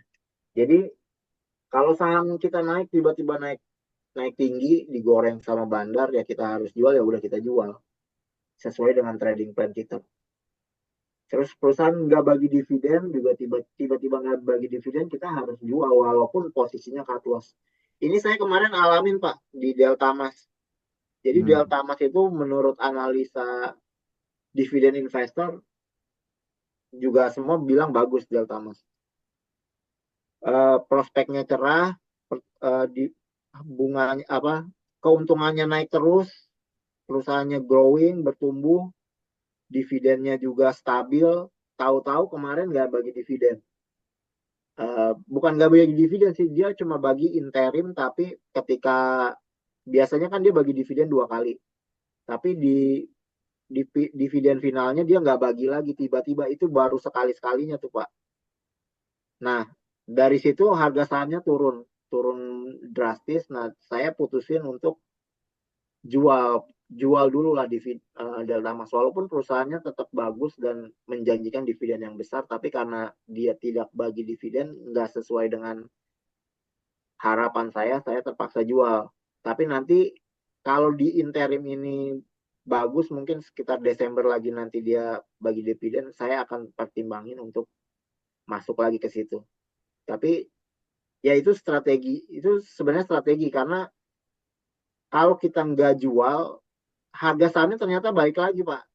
Sekarang balik balik ke waktu sebelum diumumin nggak bagi dividen itu harganya 163 atau 164, sekarang 164 lagi. Nah, di antara itu sahamnya turun sampai ke 148 atau 46 gitu. Nah, saya cut loss di 153 karena dia menurut saya nggak bagi dividen, perusahaannya nggak bagus. Nggak baik untuk dividen investing. Bukan berarti kedepannya jelek perusahaan. Karena dari grupnya mereka itu kan yang naik kemarin udah 2 ya. Ada DSSA naik, setelah DSSA selesai ada James naik juga, naiknya gila-gilaan. Nah, mungkin selanjutnya bisa jadi di PTBA, tapi bisa juga bukan PTBA, bisa bisa yang lain. Jadi kalau kalau dari segi itunya saya nggak nggak pedulikan lah. Yang penting dividennya bagaimana. Kemudian ada peluang lebih baik dari saham lain. Ini juga pernah juga saya kejadian kayak gitu. Sebenarnya dalam trading plan ada saham yang posisinya masih beli, tapi MOS-nya udah tipis. Jadi dan saat itu ada perusahaan lain yang lebih bagus. Nah, itu boleh juga kita jual untuk untuk dipindah gitu, switching. Walaupun secara trading plan harusnya dia tetap di hold. Tapi karena terlalu bagus untuk di nggak diambil gitu peluangnya, jadi kita jual saham yang masih di posisi buy juga, kita beli perusahaan lain yang lebih baik, itu boleh juga. Dan sebagainya ini nanti dalam perjalanan investasi akan ngerasain sendiri sih bagaimana bagusnya. Sampai sini gimana Pak? Oke, Pak. Oke ya. Nah, itu eh, kurang lebih kayak gitu aja informasi yang bisa saya bagi ke Bapak. Paling nanti tinggal diskusi-diskusi aja sih Pak. Dan sharing-sharing pengalaman aja sih. Sampai Oke. sih sampai sini ada pertanyaan Pak? Cukup sih, cuman berarti kalau kayak Bapak sekarang konsepnya berarti rutin gitu ya. Kalau nabung saham buat pensiun yang saham-saham yang memberikan dividen yield yang tinggi, berarti itu belinya rutin atau setiap tanggal berapa atau gimana, Pak? Oke, kalau kalau dari apa namanya perhitungan yang kemarin kita buat Ya, dari ya. rencana pensiun itu kan harusnya dia rutin setiap bulan. Tapi dalam dalam eh, perjalanan realitanya itu kita usahakan rutin. Tapi kalaupun nggak rutin nggak apa-apa Pak. Jadi ada budgetnya berapa kita lakukan aja gitu. Jadi kalau misalnya oh ini lebih dapat untung lebih banyak, kita masukin lebih banyak nggak apa-apa, lebih dikit juga nggak apa-apa. Tapi nanti kita coba ulang lagi perhitungannya, eh, kita sesuaikan lagi gitu. Jadi uang kita udah berapa, mau pensiun tahun berapa itu ditulis lagi dari ulang, dari pakai kalkulator itu. Jadi kita ketahuan angkanya harus berapa yang jadi target kita lah, target tahu bulanan kita, karena bisa berubah-berubah karena di saham itu kan bisa sahamnya tiba-tiba naik besar gitu atau turun gitu. Kalau turun kan berarti uang kita jadi berkurang sedikit. Nah, itu terpengaruh dari target investasi bulanan kita harus berapa gitu. Gitu aja sih Pak. Jadi nggak terlalu harus ketat banget. Cuma kalau bisa ngikutin trading plan-nya lebih baik. Oke, oke. Baik, Pak. Udah kebayang sih kira-kira kayak gimana. Berarti kembali lagi antara saham yang dipilih yang memberikan dividen itu di apa dicocokin lagi sama target, misalnya harus nyiapin dana buat pensiunnya berapa gitu ya. Betul.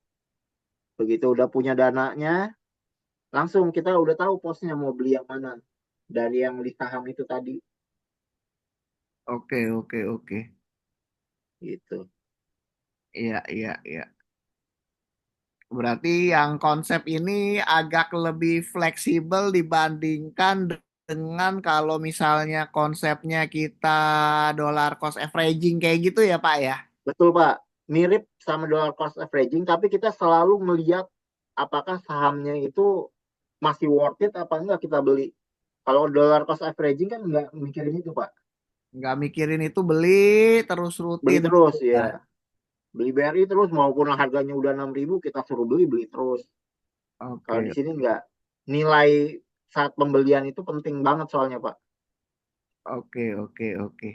Ya tetap Semakin banyak patokannya nilai-nilai beli tadi kan ya. betul. Kapan kita beli, kapan kita jual, kapan kita hold gitu ya. Ya betul.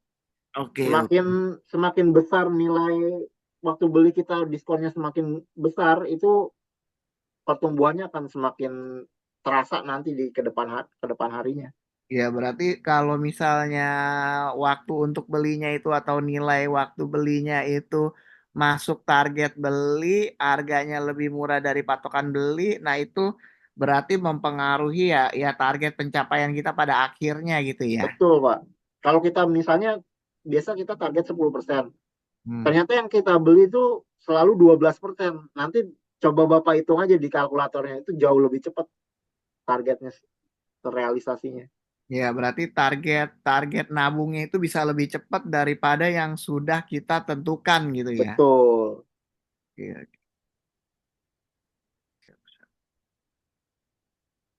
Dan lebih aman juga, Pak, kalau diskonnya gede. iya, iya, iya. Tapi berarti kalau kayak PTBA gitu, Bapak yakin dan optimis ya dalam 50 tahun ke depan itu masih bagus ya Pak bisnisnya ya Pak? Ya, karena kalau dari cadangannya dia tuh sampai 100 tahun nggak habis, Pak. Oh, oke. Dari cadangan ya kita anggap aja 50 tahun lah, kita kan nggak percaya-percaya banget sama berita gitu kan. Ya kalau 50 tahun juga masih oke kan. Itu Iya. dari cadangan. Dan kalau dari pemanfaatan juga listrik apa segala macam itu butuh batu bara. Kayaknya nggak akan cepet lah renewable energy itu akan menguasai dunia, enggak. Kita tetap tetap butuh batu bara. Pun kalau batu bara itu semakin dikurangin, kualitas batu bara Indonesia juga lebih baik daripada batu bara di luar Indonesia. Jadi harusnya kalau mau di shutdown, tambang-tambang luar negeri dulu, baru tambang Indonesia karena dia yang paling bagus kualitasnya. Oke, terus dengan adanya wacana renewable energy dan lain sebagainya, terus kayak misalnya electric vehicle dari kayak misalnya yang Bapak tahu nih PTBA sendiri sebagai perusahaan BUMN untuk tambang batu bara mereka saat ini ada apa, misalnya ada pembuatan perusahaan baru, atau misalnya mereka ada anak usaha atau anak PT yang arahnya ke depannya bisa mensupport kayak mobil listrik, pemakaian baterai dan lain sebagainya, Pak. Eh, Setahu saya ada, tapi saya lupa ya. Tapi cuma yang signifikan itu ini Pak. Jadi kapasitas per tahunnya PTBA itu 40 juta ton per tahun. Nah itu kan Ya, kalau kalau batu bara itu ya segitu pasti dibeli sama pasar gitu, di pasar oke, lokal. Nah 2 tahun ke depan itu pemerintah menginstruksikan perusahaan itu eh, targetnya bukan 40 juta lagi, 60 juta ton. Berarti kan naik 50%, Pak. ya, Nah, kalau hitungan kasarnya aja dia untungnya akan 50% lebih banyak daripada sekarang harusnya. Jadi kalau sekarang misalnya dividennya 400, kasarnya bisa jadi 600 gitu. Cuma karena kita hati-hati, jangan jangan langsung dihitung, oh ini bakal naik 600, enggak. Kita anggap 400 bisa nggak? Ya bisa kalau dari ceritanya kayak begitu sih, Pak. oke, oke. Gitu, Pak. Ya berarti tetap mesti rajin baca-baca berita juga ya Pak mengenai Betul. PTBA, regulasi energi terbarukan, kayak gitu-gitulah ya. Betul. Oke, Iya, oke. betul, Pak. Jadi harus harus diupdate terus, dan hasil dari update itu penyesuaian dari trading plan itu, Pak. Jadi Ya, apakah berpengaruh atau tidak berpengaruh? Kalau berpengaruh harus dirubah trading plan. oke, oke, oke. Jadi lebih ada tujuan gitu, Pak. Jangan jangan cuma baca doang, oh PTBA bagus, oh ini. Enggak, kita harus ada trading plan. Akhirnya tuh ada trading plan. Oke, oke. Baik Pak. Oke, Oke Pak. Bu Septi ada nggak? Ini kita istirahat atau gimana, Bu? Oke, bisa langsung dilanjut aja kami. Oke. Ini kan kalau dari materi udah selesai, ini tinggal tanya jawab Ya, aja sih. ya. Untuk simulasinya sendiri ada Pak Eh, Tadi itu praktek. Mungkin ada yang mau dipraktekkan atau apa? Ada tadi tambahan dari kami. udah sambil simulasi sih ini hitungannya. Kalau dari saya ini kan kayak ini Oke. saham yang menutup posisi ini juga ini udah simulasi. Dari tanya jawab mungkin eh, masalah analisa ya mungkin ya. Hmm. Paling kita akan diskusi tentang melakukan valuasi ini sih. Oke, mungkin Bapak ada ada hitungan-hitungan lain seperti kayak kemarin dari Excel gitu kami mungkin. oh yang sekarang udah nggak perlu karena kan Pak Dery udah gitu ya kayak kemarin ya. Atau mau Ya, langsung buka ininya kami apa namanya? Aplikasinya mungkin. Kebetulan kan kalau saham itu libur ya kalau malam Iya, ya. iya kalau Iya. malam libur sih memang hari jam kerja ya di office hour gitu ya. Nggak perlu sih. Jadi kalau simulasinya sih dari sini aja sih, dari membuat trading plan aja. Ya, oke. Nah, Tanya jawab untuk berarti ini sudah semua ya kami ya. udah. Jadi kalau simulasinya itu lebih ke membuat trading plan. Nah, nanti kita Ya. paling diskusi aja Pak, kira-kira mau membuat trading plan dari perusahaan apa gitu. Bapak ada ide nggak Pak mau Iya, mau bisa buat? lanjut di diskusi karena masih waktunya juga masih cukup sih kalau misalnya mau di Nah, jam 9 selesai juga bisa. Silakan lanjut diskusinya. Pak Dery mungkin ada hal yang ingin ditanyakan gitu secara lebih detail atau lebih mendalam lagi silakan Pak Dery. oke, baik, baik Bu. Kalau saya sih cuman lagi mikir saat ini ya, misalnya kita kan pilih nih, kalau menurut kami nih saat ini saham kan tadi pilihnya cuma satu atau dua gitu ya. ya. Saham yang Ya, punya proyeksi bisa kasih dividen paling besar untuk saat ini dan ke depannya kira-kira selain PTBA apalagi Kak? oke. Ini kalau saya ya Pak ya. Jadi Bapak tuh harusnya hitung lagi nanti.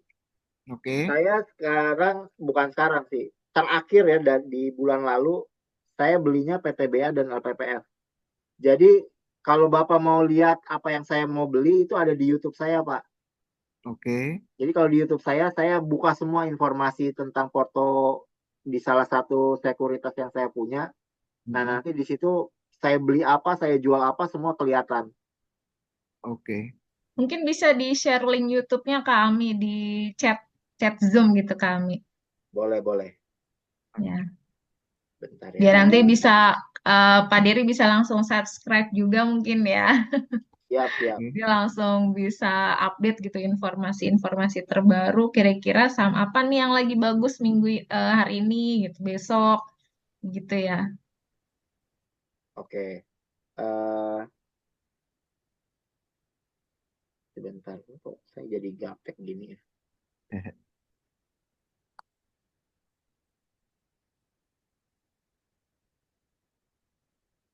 Ya nanti saya sambil ini ya Pak, coba share dulu.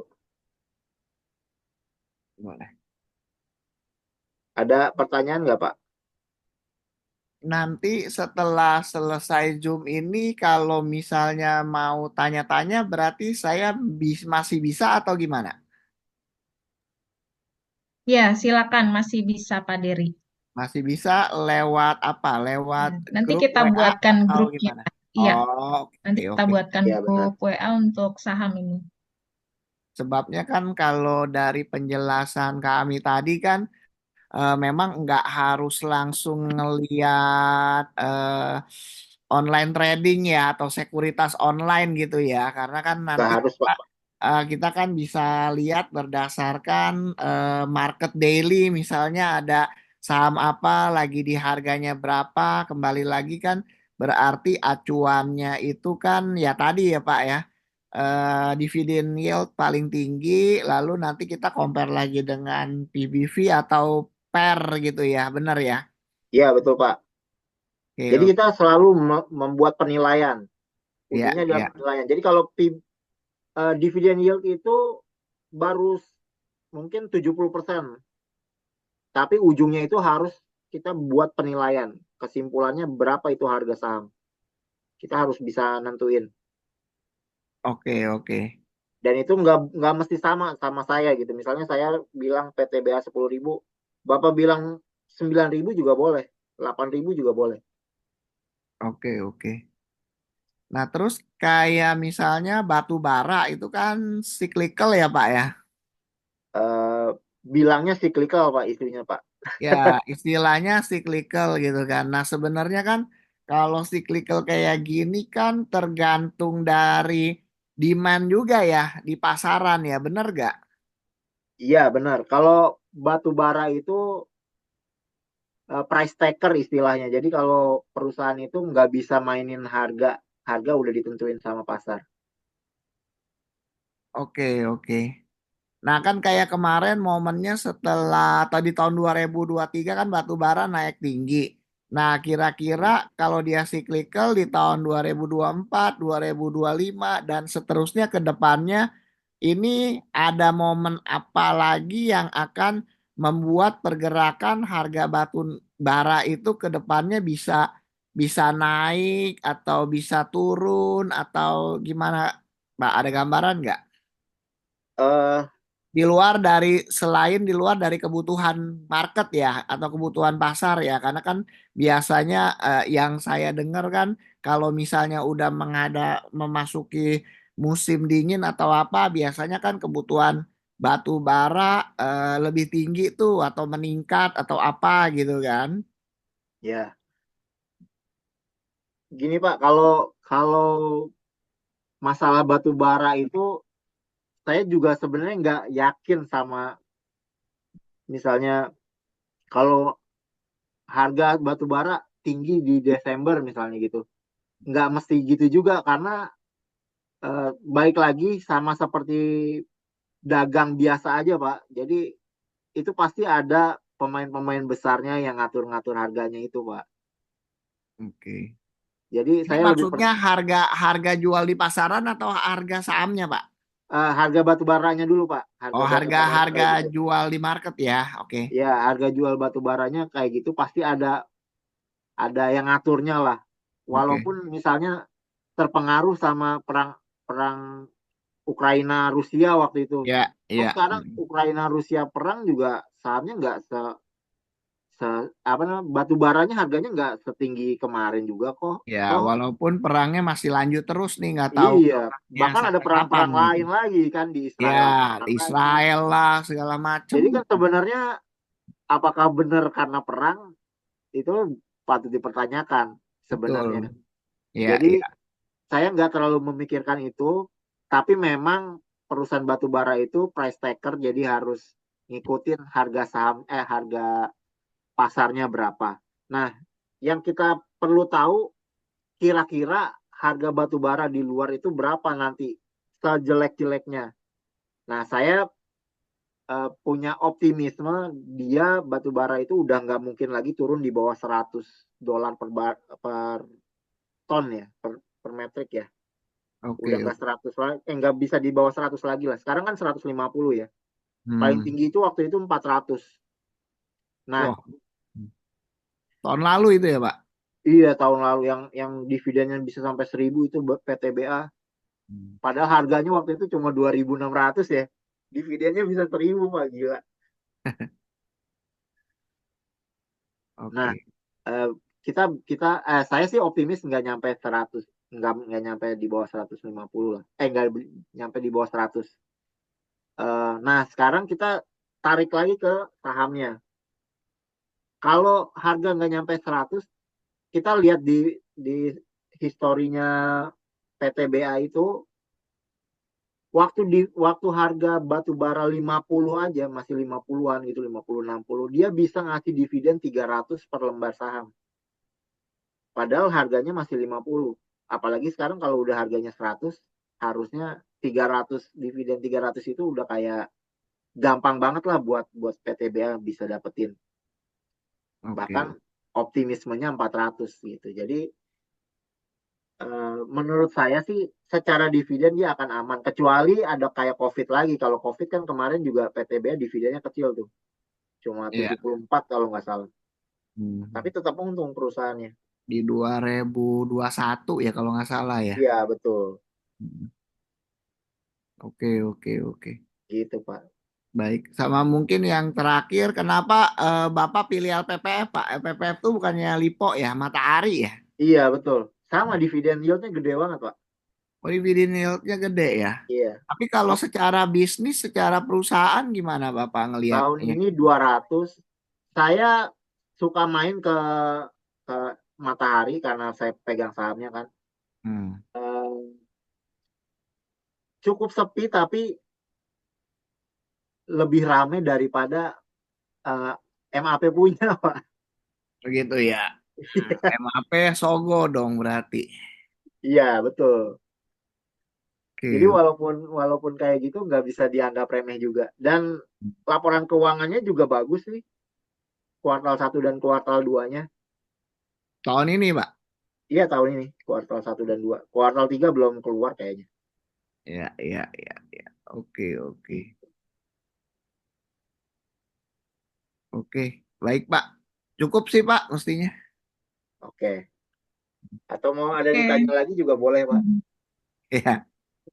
Sebabnya Ya, kan kalau saya kan wacananya kan baru mau mulai Pak gitu ya. Jadi bukannya udah mulai nih kalau yang untuk saham yang bisa kasih dividen buat keperluan investasi dan dana pensiun gitu kan.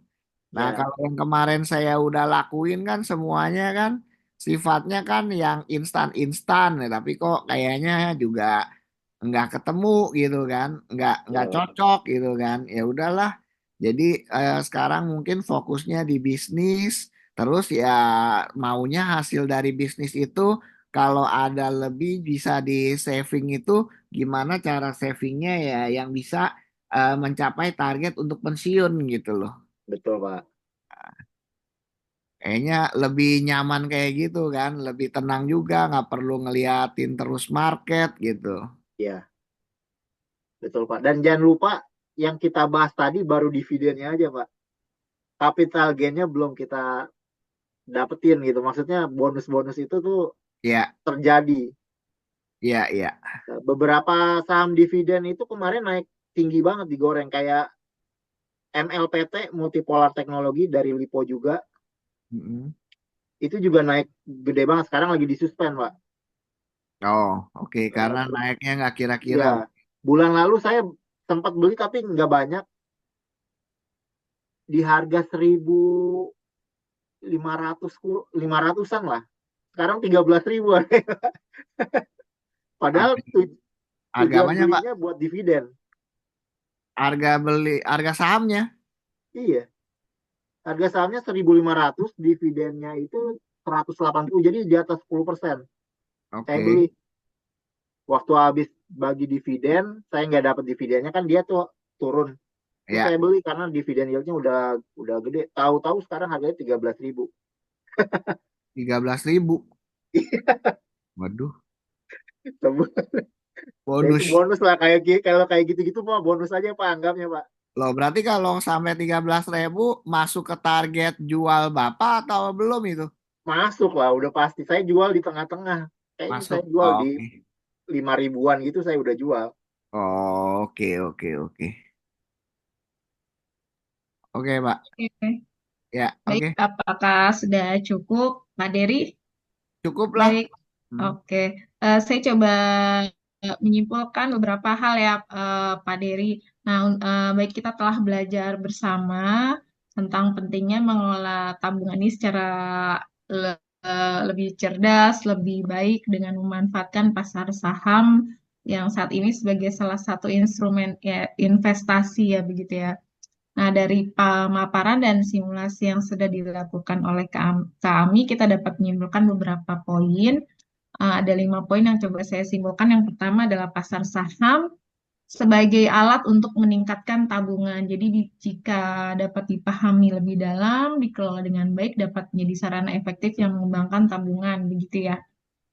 Kemudian yang kedua adalah simulasi dapat membantu pemahaman tentang fluktuasi dan resiko. Jadi oleh karena itu pemahaman mengenai kapan harus membeli dan menjual saham itu dapat menjadi kunci untuk meminimalkan resiko kerugian dan memaksimalkan keuntungan. Kemudian yang ketiga, diversifikasi portofolio untuk mengurangi resiko. Nah, dengan diversifikasi itu dapat membantu menjaga stabilitas portofolio dan melindungi tabungan kita dari guncangan pasar, begitu ya kami ya. Kemudian Ya, yang keempat, perencanaan jangka panjang dan disiplin nih. Nah, dalam simulasi ini kita melihat bagaimana pertumbuhan tabungan melalui saham itu membutuhkan kesabaran, analisis yang tepat, dan pemantauan yang terus-menerus. Kemudian yang terakhir yang kelima, pentingnya edukasi. Nah, ini dan pengetahuan pasar saham begitu ya. Kami jadi lebih mendalam mengenai pasar saham, instrumen keuangan dan tren pasar yang sangat penting sebelum memulai investasi begitu. Nah, semoga melalui webinar ini kita semua bisa menjadi lebih paham mengenai cara mengelola tabungan melalui pasar saham dan lebih siap untuk memanfaatkan peluang investasi yang ada begitu ya Pak Dery. Semoga Ya, hasil investasinya Pak Dery bisa semakin berlimpah, amin. Dan in. nanti masa pensiunnya juga lebih tenang begitu ya Pak Dery ya harapannya. Ya, Bu. Baik, eh, cukup sekian dari kami kurang lebihnya. Mohon maaf. Terima kasih banyak Pak Dery Ya, atas partisipasinya sebagai peserta dan interaksi secara aktif, melalui tanya jawab gitu. Nanti akan mendapatkan sertifikat dari Rumah Ulas ASI dan Insightful Webinar. Baik, terima kasih banyak juga untuk kami Adam yang sudah meluangkan waktunya menjadi narasumber yang sudah mentransfer ilmunya langsung kepada kita semua. Mudah-mudahan bisa menjadi amal jariah yang kami ya. Amin. ya. Baik, terima Oke. kasih. Kurang lebihnya mohon maaf. Kita akhiri. Wassalamualaikum Ya, warahmatullahi wabarakatuh. ya. Waalaikumsalam. Terima kasih Makasih. Pak Dery, Ya, makasih. kami Pak, Adam. makasih.